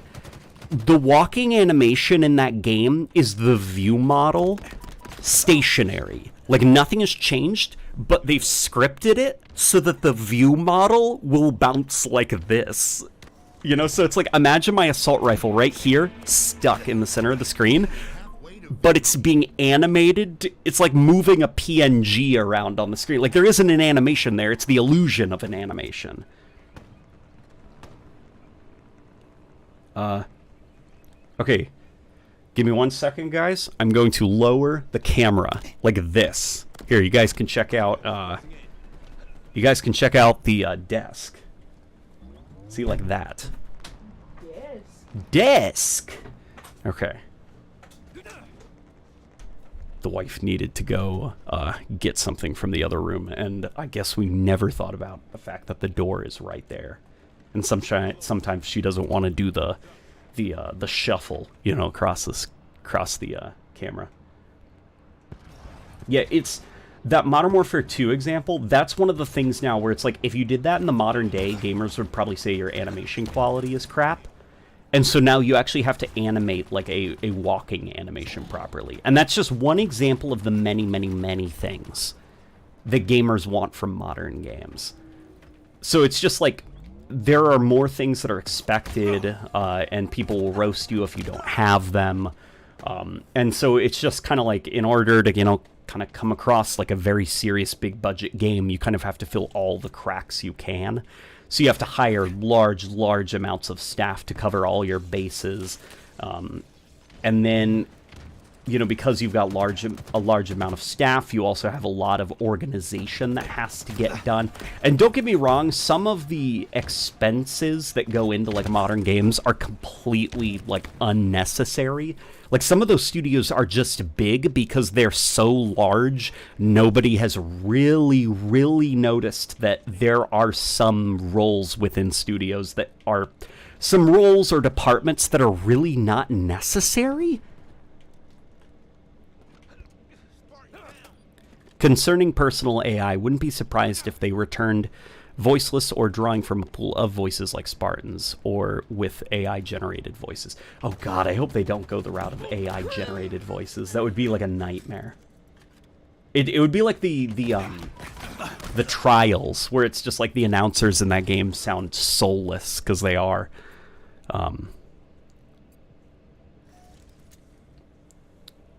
Here she comes. Methinks I hear her. No, I think things are good. You can cut a lot of corners art-wise when you're working with the 360's polygon budget and relatively basic rendering. That is true, that is true. And also you can cut a lot of corners by running your game at 30 FPS versus 60. There's less frames for you to, like, notice weird pop-in things. It's something interesting, I guess, that I've noticed, like, playing, you know, games on that big TV. Because I have jumped back into some older games, like playing Halo Reach via backwards compatibility on the Xbox, and, you know, experiencing Halo Reach at 30 FPS. It's like, it does kind of look a little bit better than the MCC version, even if objectively it does not actually look better. And I think some of that is just because a lot of the draw distance issues and a lot of the kind of, like, you know, particle effects that maybe don't hold up so well, it's all obscured by the fact it's 30 FPS, so it looks kind of like very filmic and very gritty and rugged in motion. Same with, like, the older Gears of War. They have this very, like, dirty war film, like, look to them, because they're not, like, buttery smooth 144 FPS. They do look like war movies. And you don't really notice that, like, Marcus Phoenix's face looks like a plate of mashed potatoes. Okay.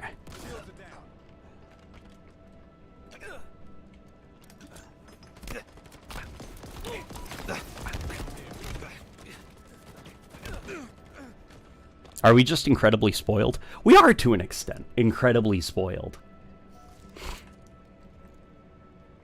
Like, the quality of games is sort of crazy and bonkers, but it's like, at the same time, the quality of games is also kind of worse. I don't know. It's like, it's both worse and better at the same time. It's almost like we've exchanged polish for a lack of polish in other areas. And if we were to go back to the way it was, we would notice the lack of polish and probably complain about it.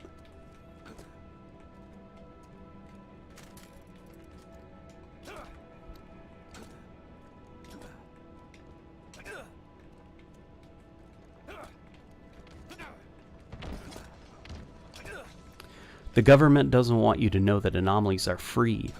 You can take as many as you like. Kind of like 24 FPS versus 30 to 60 in film. Yeah, like, well, I'm thinking of, like, the movie, what was it? It was The Hobbit, where they had The Hobbit in certain cinemas running at 48 FPS, and it looked like a sitcom. Or not like a sitcom, like a soap opera. Because it was just the refresh rate was so high that suddenly the movie didn't look authentic. It looked like goofy, you know, it almost looked like GoPro type stuff. And it's just because, like, that lower frame rate, like, having the film designed around that, like, as weird as it sounds, like, your eyes do trick you into thinking the game looks better than it does.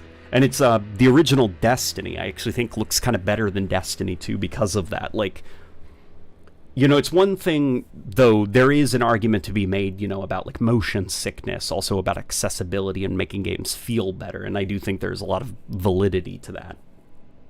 Oh, but there are games like Destiny 1, or the Bungie Halo games, where it's like, the speed of the animations, and the way AI move, and how fast they move, and how fast the player moves, all of that was designed to be seen in 30 FPS. It's not like they didn't know what they were doing and then they just capped the game at 30 FPS, but really it was supposed to be, like, no, it was all designed so that you had enough frames of animation to be able to tell what the hell was going on.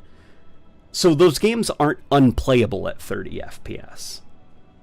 But then there are some games, I think, like Halo Infinite, where, well, this game was definitely designed for a higher frame rate.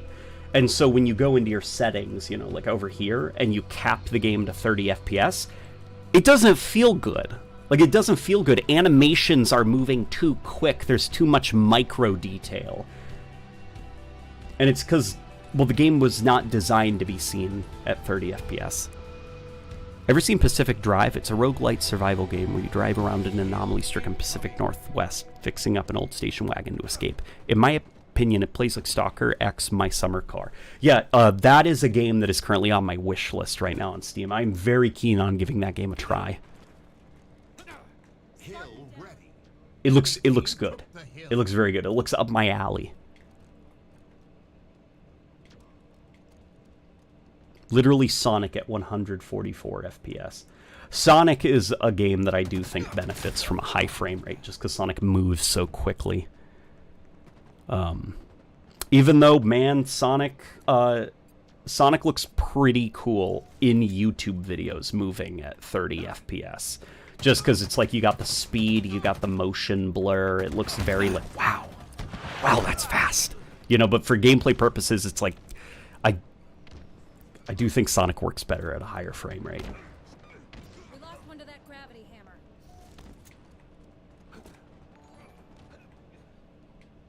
Yeah, but I do think Destiny is a game where if you were to load up Destiny 1 on your console, it's going to feel weird going to 30 FPS. Give yourself, please, I promise you, 1 hour for your brain to adjust, and you'll realize, actually, this is fine. Like, how fast your character is, how slow weapon reload animations are, how exaggerated enemy movements are. Like, you'll have enough frames of animation to tell what's going on, to the point that you could even play, like, PvP Crucible, and you'll be fine at 30 FPS.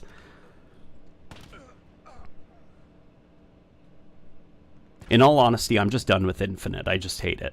Hey, that's okay, man. That's your prerogative, okay? Oh, no. I still remember Sonic Unleashed dropping to, like, 10 FPS in some levels. Oh, yeah. Well, see, Sonic is a game that is meant to be played at 1 frame every other second, in my opinion. Yeah, God, Sonic Unleashed was bad on the 360. I think it was even worse on the PS3. And the PS3 actually tried, keyword tried, to aim for 60 FPS. But quite frequently, it just ran worse than even the 360 version. Oh boy. Okay, I'm gonna need to find someone who can take one of these power weapons off my hands. Well, you know, it might not be a problem in a second. Just stay up here and make sure nobody... Really? Nobody's going for the hill? Okay. Alright, well that's fine. I guess I'll try. Come on, guys. You gotta be a little bit more aggressive. Eyes up. Yeah, I do hope games get back to 30 FPS, because I do think it would afford developers a little bit more wiggle room to do interesting things, slash they'd be able to cut corners a little bit more without players noticing, at least on consoles. You know? And it would hopefully, in theory, speed up development time. But I'm not a developer. I don't know how these things work. Enemy team took the hill. Well, I think that frame rate can be adjusted if it wasn't artistically intended to be a certain way. Oh, yeah. Well, frame rate can just be adjusted, like, period, you know? Like, Destiny certainly looks fine. It looks great at 144 FPS, you know? It's just that those animations, those environments, like, everything were sculpted and kind of designed to be looked at in 30 frames per second. And so because of that, the visuals scale well with the frame rate, I find. Like, obviously, you get, like, more clarity at a higher frame rate, but the presentation does not suffer at a lower frame rate. In fact, in some places, it might look slightly better, because you won't notice things like trees popping in, or you won't notice that, like, actually the environment isn't as lively as you think it is.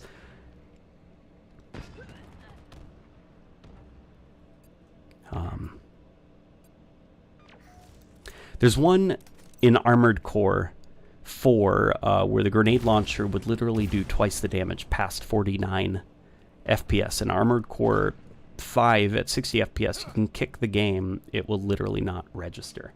That's interesting. Yeah, there's stuff like that where, like, some games are at a code level, not artistically, like code-wise, they are designed at, like, a low frame rate, and then bumping the frame rate up actually, like, breaks the logic of the game.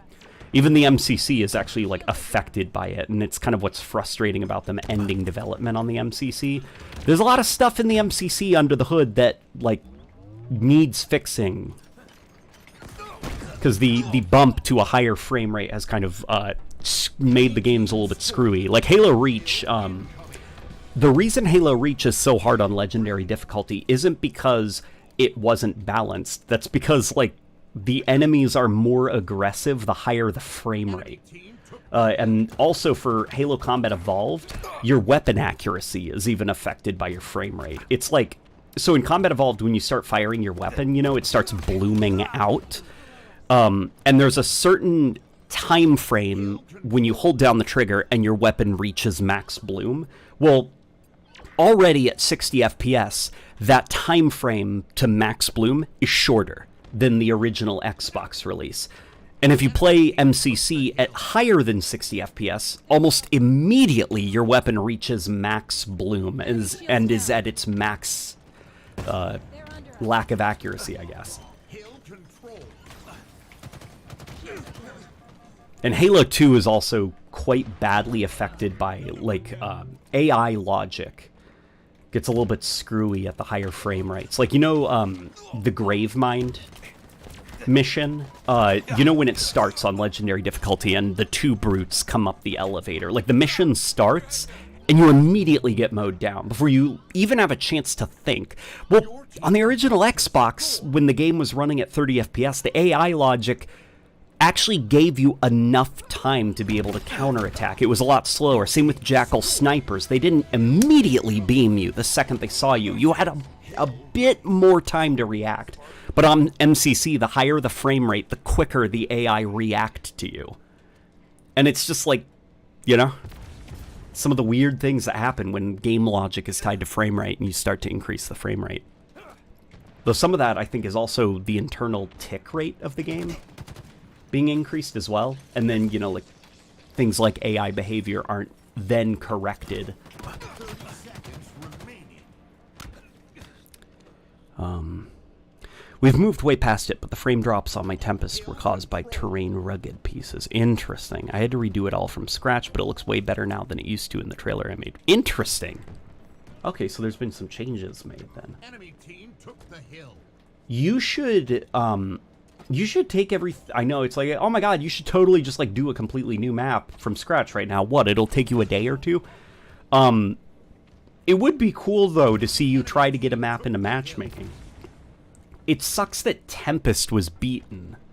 Someone beat you to the punch with Tempest. But maybe try another map?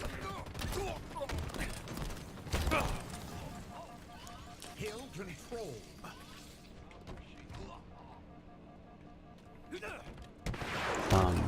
So if you locked your frame rate, would it be an easier time?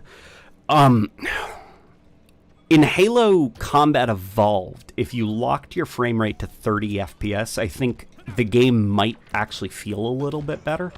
Like, I know there's even, like, weird input delay issues for Halo Combat Evolved on the MCC. Like, Halo Combat Evolved on the original Xbox, in terms of, like, momentum, button input latency and stuff, like, it all feels far closer to Halo 2 than it does on the MCC, where Halo Combat Evolved kind of has that, like, weighty, heavy feel to it. I know that Reach, definitely, you would benefit quite a bit if you ran the game locked via your NVIDIA control panel to 30 FPS. I'm not sure about Halo 2, though. I'm going to have to double-check to see if it's actually a frame rate issue or if it's a tick rate related issue. Because those are two different things.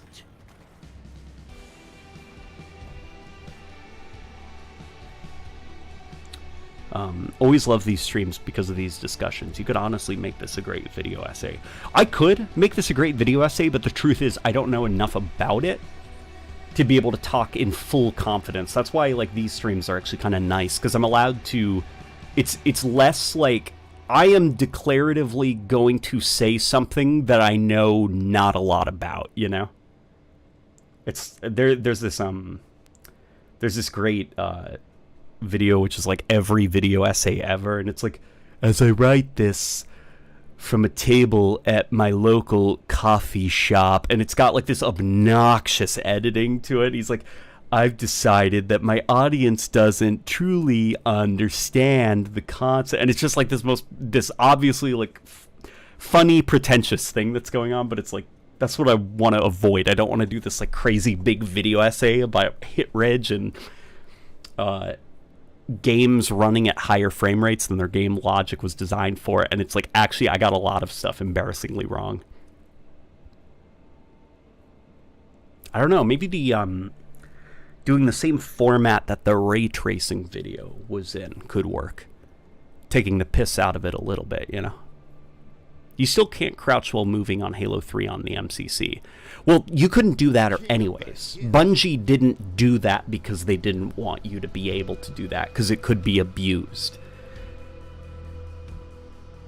Which is, you know, what happens actually a lot in like the later Halo games. I think starting Halo 4 is, I think, when that was changed, and then onwards, you know, that kind of like side strafing while also like crouching aggressively. Like Bungie, that wasn't supposed to be part of the combat loop. So that was a deliberate design choice. But people have just kind of forgotten that that was the case. Incoming.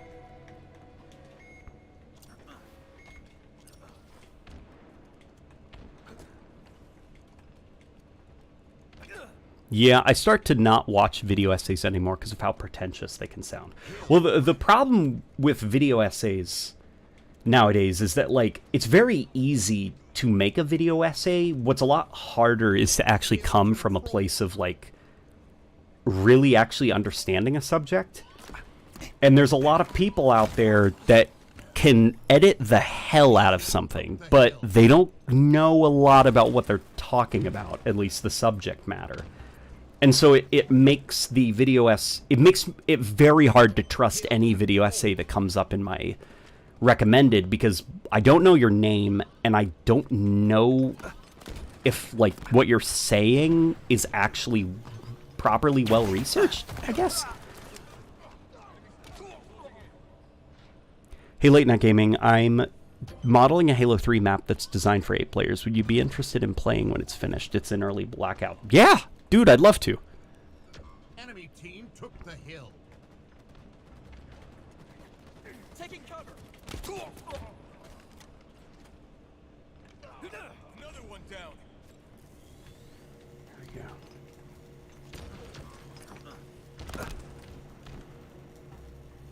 Come on, show yourself. Come on, pop around the corner. Where are they? Oh boy. Hill control. Okay, they're probably going to be coming from that direction, Your I team wager. about to score. Yep, here they come. Oh boy. Your team scored. Hill incoming. Come on. Hill ready. Give me a second. Okay. Yes, okay. And now let's grab this thing. I'm investigating ideas to expand hunter ranks and match those of other species. Be curious to hear your input on aspects like the potential attributes, behaviors, weapon loadouts, etc. between these ranks. Dude, shoot. I'd like to hear it. Oof, oof, oof. Hill control. Okay, let's see. This map is cool, but I always get turned around on it with just how green it is. Yeah, it is pretty green. It also doesn't help, I guess, that like Halo Infinite's gray-black level balancing is a little bit off. It doesn't feel like it's tuned correctly. So this map can go from looking pretty alright to kind of being difficult to see at points.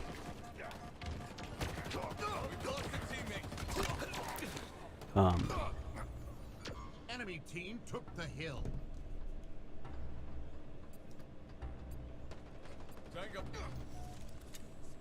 It's hilarious to me that the Mountain Dew map is now a permanent installation, though. Yeah. And it's even weirder that the Mountain Dew map is, like, good. Like, really good.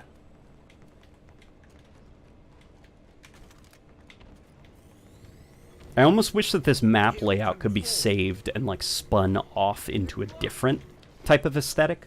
Like, maybe, I don't know, get rid of the roof? Hill control. No, then it would just literally be the pit in aesthetic. And the man, maybe put some more like floodlights overhead and make it almost like an abandoned mall. Your team scored. I seriously don't know what they are doing with the Quan storyline of her seeing visions of the old woman. Okay, I have a theory and I hope that I'm wrong. The old lady is a monitor. The old lady's gonna be a monitor. I hope I'm wrong, but that's totally what's gonna happen. Like, the tattoo thing that she has on her forehead, that's gonna be in the center of the camera, and she's gonna be looking at the camera, and she's gonna be like, "Protector, do your duty," and then it's gonna be like her face is gonna be glitching, and you're gonna see that it's a monitor hovering there, and the old lady is gonna be like a hologram, you know, that the monitor is using to appear to people. I hope that I'm wrong, but I think that's where they're going. Nearing victory. So it's gonna be like, oh my god, monitors are finally in the Halo show, but 90% of the time it's gonna be this annoying shaman.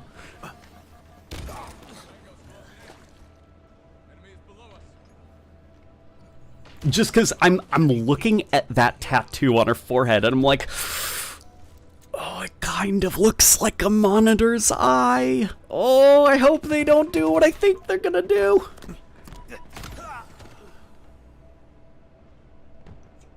Okay, the wife is gonna be returning, so here we go. You guys are being put into desk timeout. Enemy about to score. Is it just me or is LNG's mic peaking sometimes? It's not just you. Whoa. Scary stories at night. Enemy Whoa. team scored. Hill incoming. Hill ready. Honestly, it would be the silliest thing to happen on Onyx involving Forerunner Hill robots. control. I think it's what they're gonna do. The old lady, I don't think the old lady is the shaman from whatever that planet was. I think that old lady is genuinely dead, and I think just for no reason, Enemy team took the monitor is taking her form. Was Quan on the... Quan wasn't on that planet, was she? Oh god, what if it's a... Oh no. That's totally what they're doing, isn't it? The old lady, the reason she's like, I know your future, Spot, and I know your past, and the reason that all those people follow her, it's gonna be like, she's the old one. She came to our village long ago. We do not know her name. We've never seen her eat, never seen her sleep. It's a monitor, isn't it? That's what they're totally gonna do. Enemy team scored. Hill Okay, we'll keep watching, okay? I'll keep an open mind. Hill ready. I remember my wife, she's keeping a more open mind than me in a lot of areas. And when the shaman showed up, I was like, for fuck's sake, like, and she's like, come on, just let them cook. Let's see what they're doing with this. I'm like, okay. I'm sitting there with like my arms folded. I'm like, I hate human shamans in Halo. That's so dumb. You have religious aliens. Make those guys the shamans. Though the elite priest is very fucking cool. Because Halo, usually it's those prophets that are like the religious ones. So seeing like an elite draped in like prophet-y robes, like that's kind of cool actually. Hill control. And it's also funny that like the elite has like the like blah, blah, blah, blah, blah, blah, you know, like the slippery, slimy voice. Is good stuff. Took the hill. The elite stuff is pretty good. And, okay, so... Oh, by the way, guys, the wife is in. She watched all of Halo 2's cutscenes with me. First, we started with Combat Evolved. We watched all the cutscenes. Now she's watched all of Halo 2's cutscenes, and she cried at the end of Halo 2. So she's in. She's in. She knows Halo 2's story. We're going to be watching Halo 3 next.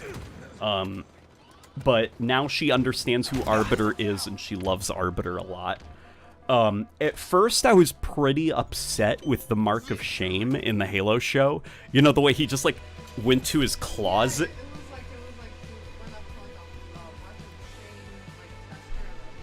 Yeah, it was like a makeup counter, or like his closet, like he was getting dressed for the day, and he just picked it up and put it on and then put it back. Someone pointed out, though, in the comments section of a re-upload of that scene, that he already had the scar on his chest. So it looked like he was reapplying it. Oh, really? Yeah, so it might have been a ritualistic thing that every day he burns himself with it. So there might have been long ago in the Halo show the big dramatic, like an elite being stripped naked and then shoved with a branding iron.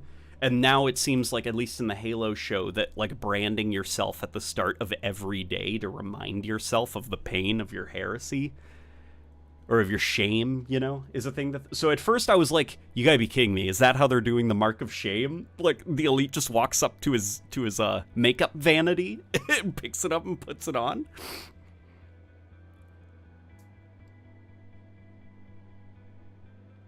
But, you remind me of someone who had dreams of moving to New York City until you saw how much rent alone is. It's okay, we've all been there. Oh. What the hell? Don't worry, we're very aware of what rent is like in New York City. Yeah, That's a mistake I'm not gonna make. My sister in-law is she lives in New York City, and the price sounds very crazy. Though to be fair, for the job she does, she can definitely cover that. I have 8 ranks for them, following the ranking scheme I established prior. 3 infantry, minor, major, ultra, 3 specialist, stealth, long range, bombardier, CQC, bulwark, and 2 leaders, spec ops, and swarm lords. Gotcha. Okay, so I'm interested how a stealth hunter would work. As well as a swarm lord, how that would work. That's pretty metal, the mark of shame thing, I mean.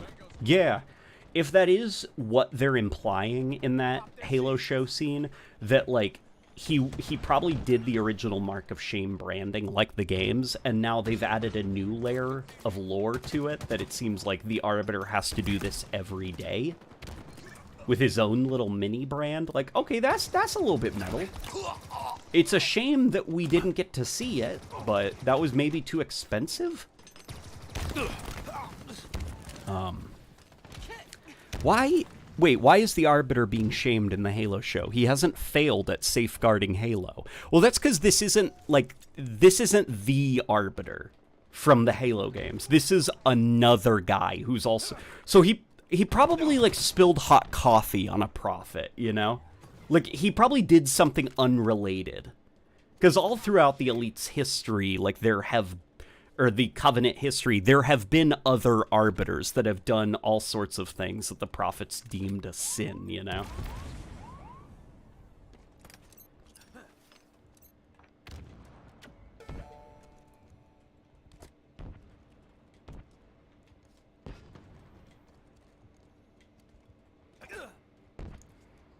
I don't want to keep dragging the chat back to my forging, since I like the topic switching of your streams, but yeah, I'm working on a Bannerfall remake from Destiny. Will let me do some nice vistas. Interesting. Okay, yeah, Destiny's a good one to forge thing, because you would have the opportunity to do some fun stuff. I don't want to say skybox, I guess Vista is a better term for it, right? Dude, I wish that they would add to Forge cardboard, like cutouts, you know, like 2D cutout objects, like Distant City, you know, and it's just a 2D skyline, so that you could have it way off in the distance or something. You know, billboard clouds. Like, just stuff like that. I'd love something like that in Forge. Billboard mountain ranges.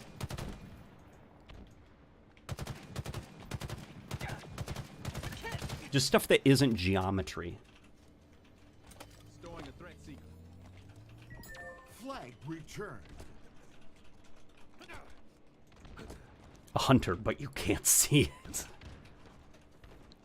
I'm just picturing a stealth hunter, and it's like 800 pounds, but it's like walking on its tippy toes, so you can't hear it.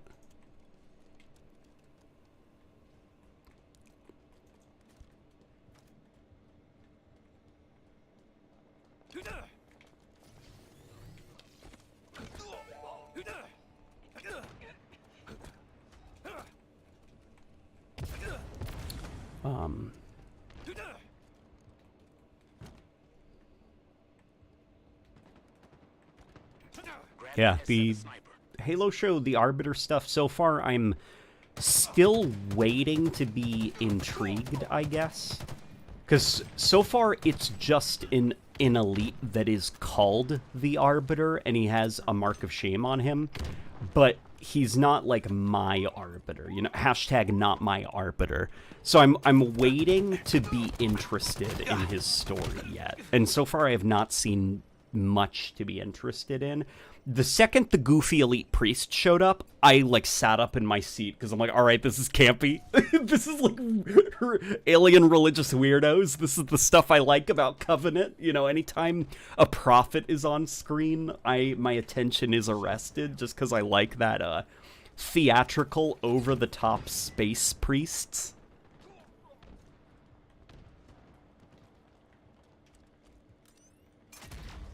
Enemy flag returned.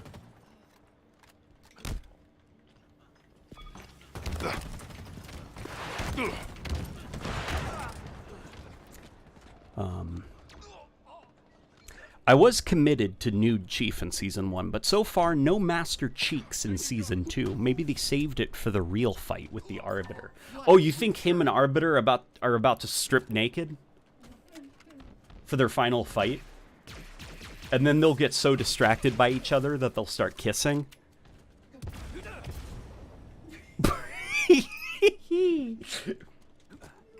Yum! Yummy, yeah, that's what That's what the Arbiter is going to say in the Halo show after he kisses Jimmy Rings. Spartans are closing in. He's going to say, "Yummy laps."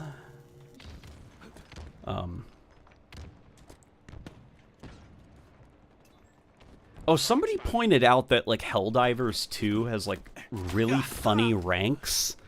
There's, like, Sergeant, then they have Master Sergeant, then they have Petty Officer, and then they have, like, Master Supreme Chief or something. Like, they've, like, gone out of their way to not include the rank of Petty Officer Master Chief, which is, like, pretty funny.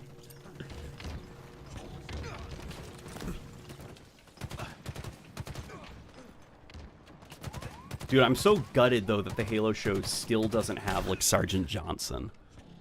Stealth hunters are exactly what they sound like. Hunters with active camo. I'm not cruel, though. I'm making them follow CE's doctrine of balancing. Okay. Of balancing stealth ranks by stripping them of key. Okay, so, like, a stealth hunter would be, like, the danger of a real hunter, but it's a lot squishier to make up for the fact, you know, that, well, it's a hunter that you can't see. Okay. Okay, that could be fun if you hear, like, the stomping and the roar, you know, like, growling of a hunter. But, like, you can't see it, and it's in the room with you, and the lights are out. That could be fun. Oh, boy. Here, let's run away this way. Oh, no. Oh, no. I teleported the wrong way. And I wasn't able to get the guy, but he got me. Oh, yeah. Helldivers has Super Chief Prime. That's what they have instead of the rank of Master Chief. They have Super Chief Prime. That's funny. That's very, very funny.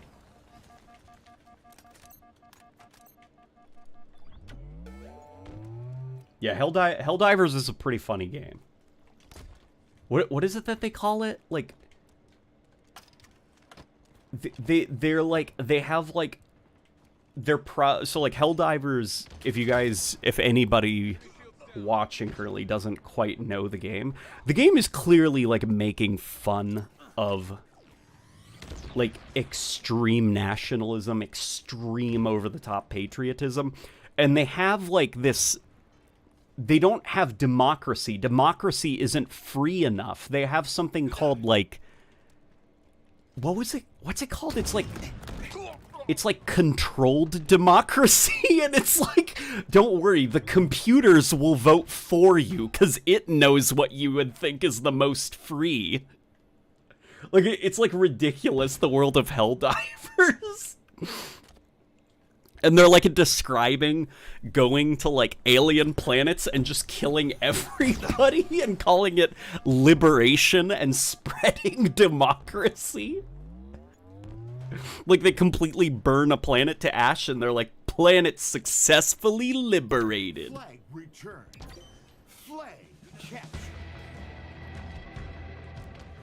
Managed democracy. That's what it's called. Like, that's such a fucking goofy term.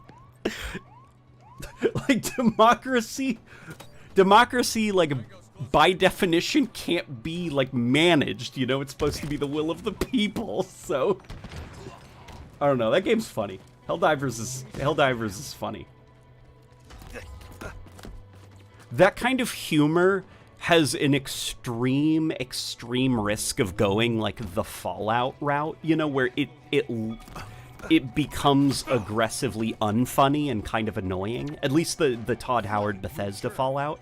But Helldivers is able to find that sweet, sweet balance. And I really hope that the fan base for Helldivers is able to chill out, because the like, freedom and liberty spamming in all caps, it will get annoying if the Helldivers community is not careful. Exactly, they wouldn't have as much armor, and they'd carry a smaller shield, but it's still a moderately beefy enemy with a big gun that's invisible. Okay, that could be fun. That could be fun. I see the value to that. Here, let's also now hop into Firefight, King of the Hill. Please tell me you've seen Starship Troopers, LOL. You'd love it. Oh yeah, I've seen Starship Troopers. That movie's pretty funny as well. I like that, like, Starship Troopers, it's like a society in the future of just, like, coming up with excuses to be at war so that they can keep funding their giant war machine and indoctrinating a younger generation of soldiers. Like, all the old people in Starship Troopers are all, like, missing limbs and stuff because they're all war veterans, and they're teaching the new generation how to be better fighters so that they can go into war, and it's just, like, nobody realizes how, like, screwed up this society is. And then I like that, like, the victory of that movie is not, like, learning empathy, and that, like, just war for the sake of war isn't, like, the way that you end wars, you know? Like, diplomacy, talking, peace, like, all of those things. Like, it just ends with, like, the enemy, they're afraid! And it's like, yay! And the heroic music starts playing. It's like, actually, this is awful. And the movie ends with nobody learning anything and everybody being worse people than they started the movie as, but it's playing like a heroic fanfare, like it's a good thing. Like, that movie is just genius. Starship Troopers is very funny.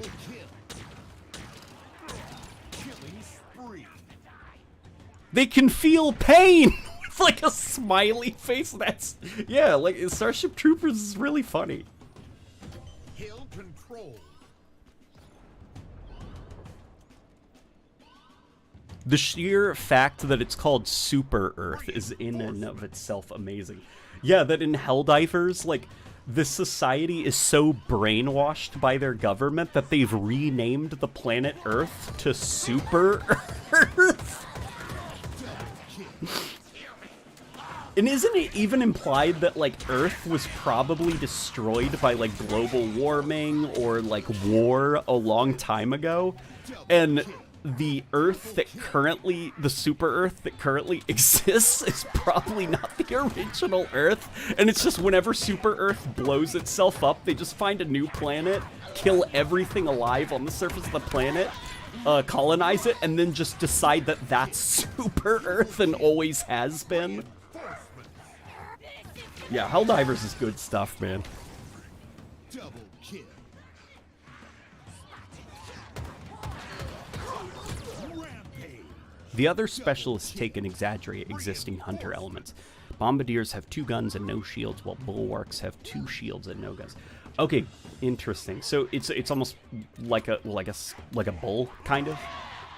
Like, it would be mostly about, like, melee combat and kind of, like, stomping around and getting close to you, and that would be the danger. That would be fun, actually, like, turning a corner and seeing something like that, like a hunter with 2 shields stomping at you and then just, like, flipping your warthog over. Team about to score.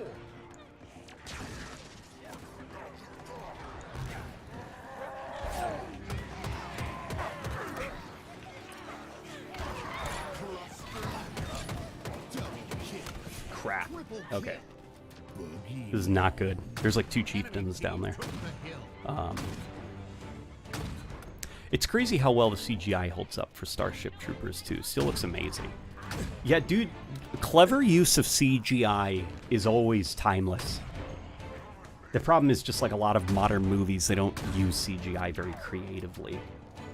Except for the movies where you don't notice it. I showed Rebecca a couple weeks ago a very great movie that actually talks about how CGI heavy Barbie is. And that's not a movie you'd think is CGI heavy, but it is actually quite heavy with its use of CGI. But you don't notice because it uses it, well, like it probably should, you know, which is as a tool. Or as a prop. It doesn't use it to kind of like shortcut around certain things.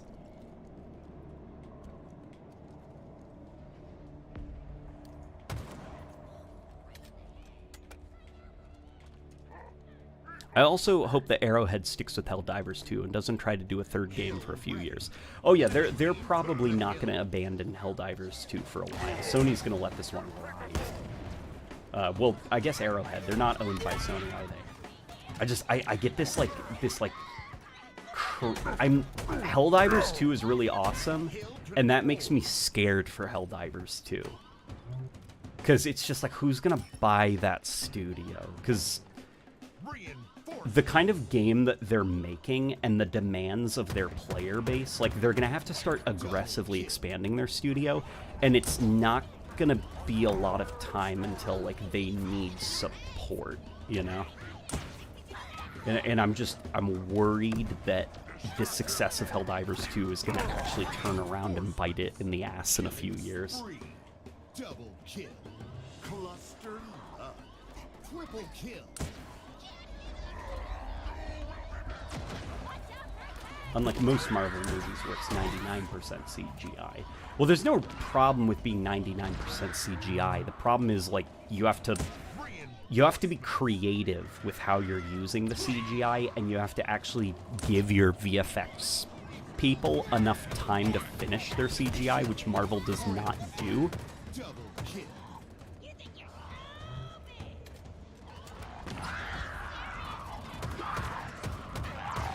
And it's actually really cool to see, like, ex-Marvel actors, now that their, like, contracts are up and they're not playing their Marvel characters anymore, coming out and, like, talking about how actually kind of, like, awful making those Marvel movies is.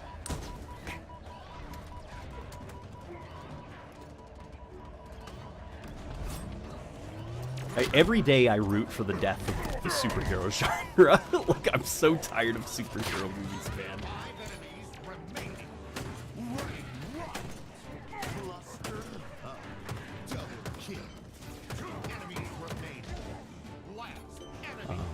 Your team scored.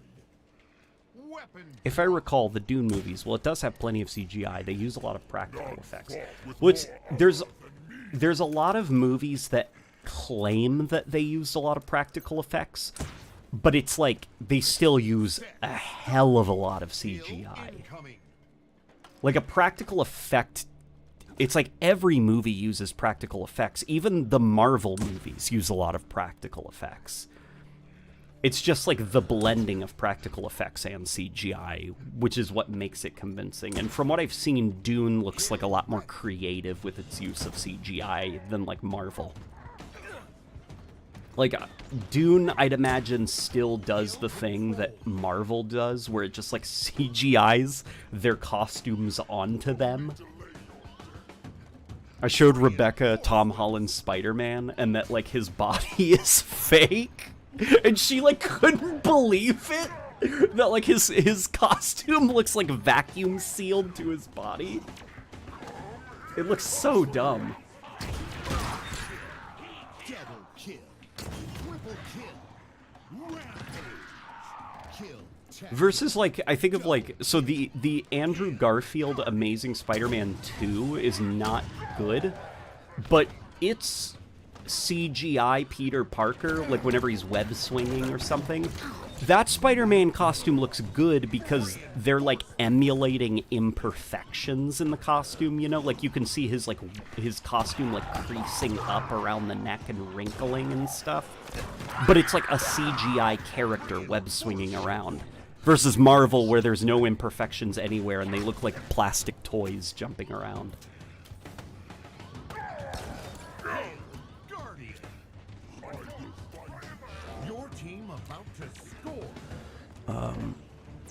Would you want to play Johnson in the Halo series? Dude, I'd freaking love a video game where you play as Johnson. No, actually, I take that back. Immediately, I take that back. I would like a video game where I'm playing a guy that is following Johnson.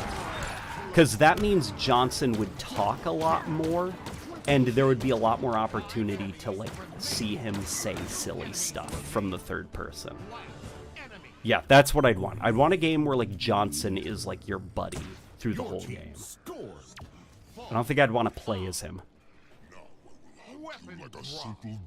With all the failed 10-year plans in recent years, do you think Halo would benefit from a single release simply titled Halo, and just update it with campaigns, etc., as opposed to sequels starting over and over? Well, it's interesting because that was what Halo Infinite tried to do. That's what, you know, that's why it was called Halo Infinite, the idea being that this was the platform for Halo going forward. But, you know, I believe, based on nothing, just a hunch, Kill ready. the next Halo game will probably just be called Halo in all capital letters, and it'll be like a multiplayer live service developed title. I hope that I'm wrong, but that's probably what they're gonna do. But I would kill for some Halo spin-off titles. Control. Helldivers 2 made me realize, like, just how brutally unmilked the Halo franchise is. Like, it's hard to imagine, you know, looking in, like, the Halo Infinite shop and seeing, like, an ugly-looking skin for, like, $20. But Halo really has not been milked as much as it can. Like, where's the Halo mobile games? Where's, like, the Halo, like, the little Halo top-down? When are we gonna get another Spartan Strike? I don't care if people meme on it.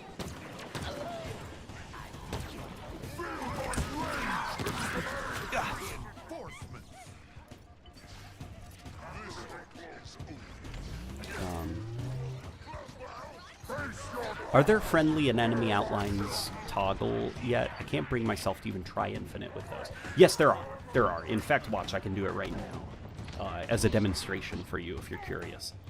So watch this. Outline. Boom. We turn them all the way down, and look at that. Nobody has any outlines on them anymore. See that? And it works for multiplayer as well.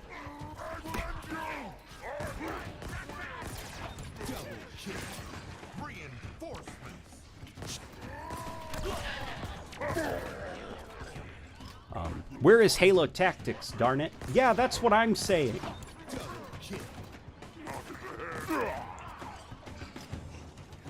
Where are the Halo NFTs?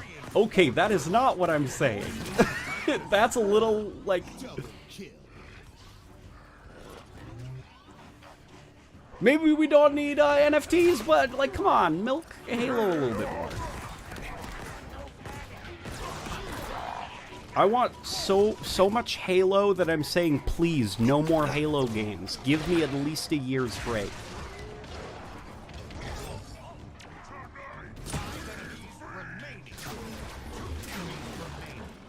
Double kill. Last enemy.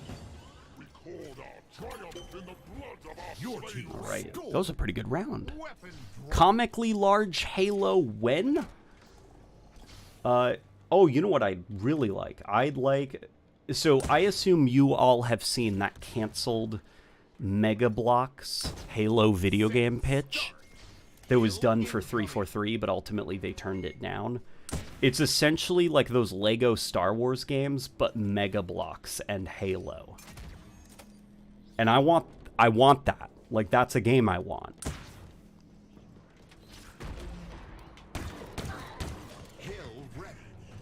Halo Party. Yeah, like, let's do, like, Mario Party, but with, like, Master Chief. Where's our Halo stickers? Yes, exactly. Our cute little chibi Halo stickers.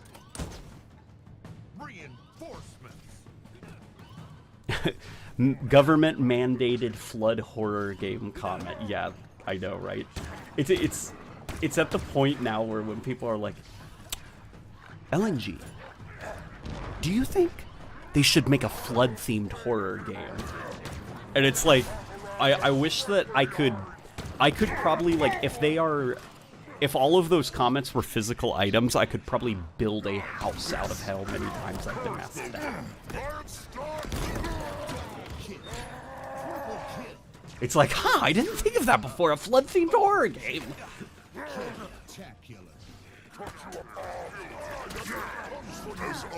I'm gonna beat this elite to death with my anti-energy sword. Alright. Where'd the swords go? There's swords up there. Sword. Nope.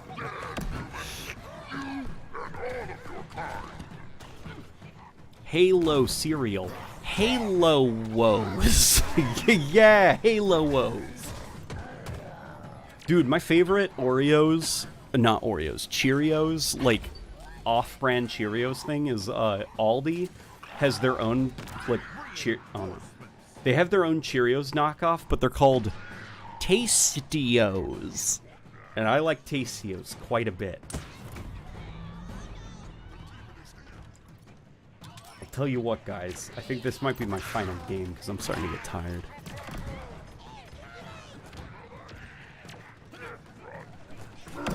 Gears of War style third-person Marine Squad game with an emphasis on using cover to avoid intense fire would be awesome.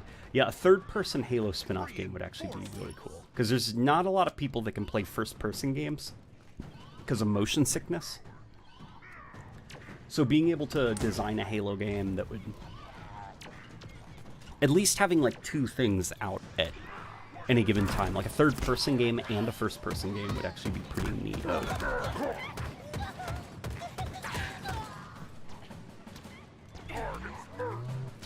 How's it going? It's going pretty good.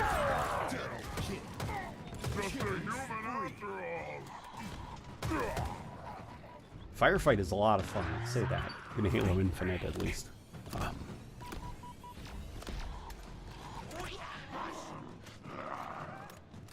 Sorry, but what's with the elite on your team? So this map, I'm not sure if it's on other maps, but this map at least, there is custom equipment that you can find. And when you activate it, it actually calls in friendly AI. Sometimes it's like a squad of Marines, I think, and sometimes it's an elite with an energy sword. And they'll fight for you, as long as they stay alive. So, like, that's pretty cool, right? Will you buy this year's Call of Duty? After Modern Warfare 2, I gave up on the series. Dude, every year I always say, nope, Call of Duty ain't for me anymore, and then when it goes on sale, I get it. So I'm going to say right now, absolutely not, and then they're probably going to do a trailer for the Zombies mode, and I'll be like, man, I wish I didn't like Call of Duty Zombies.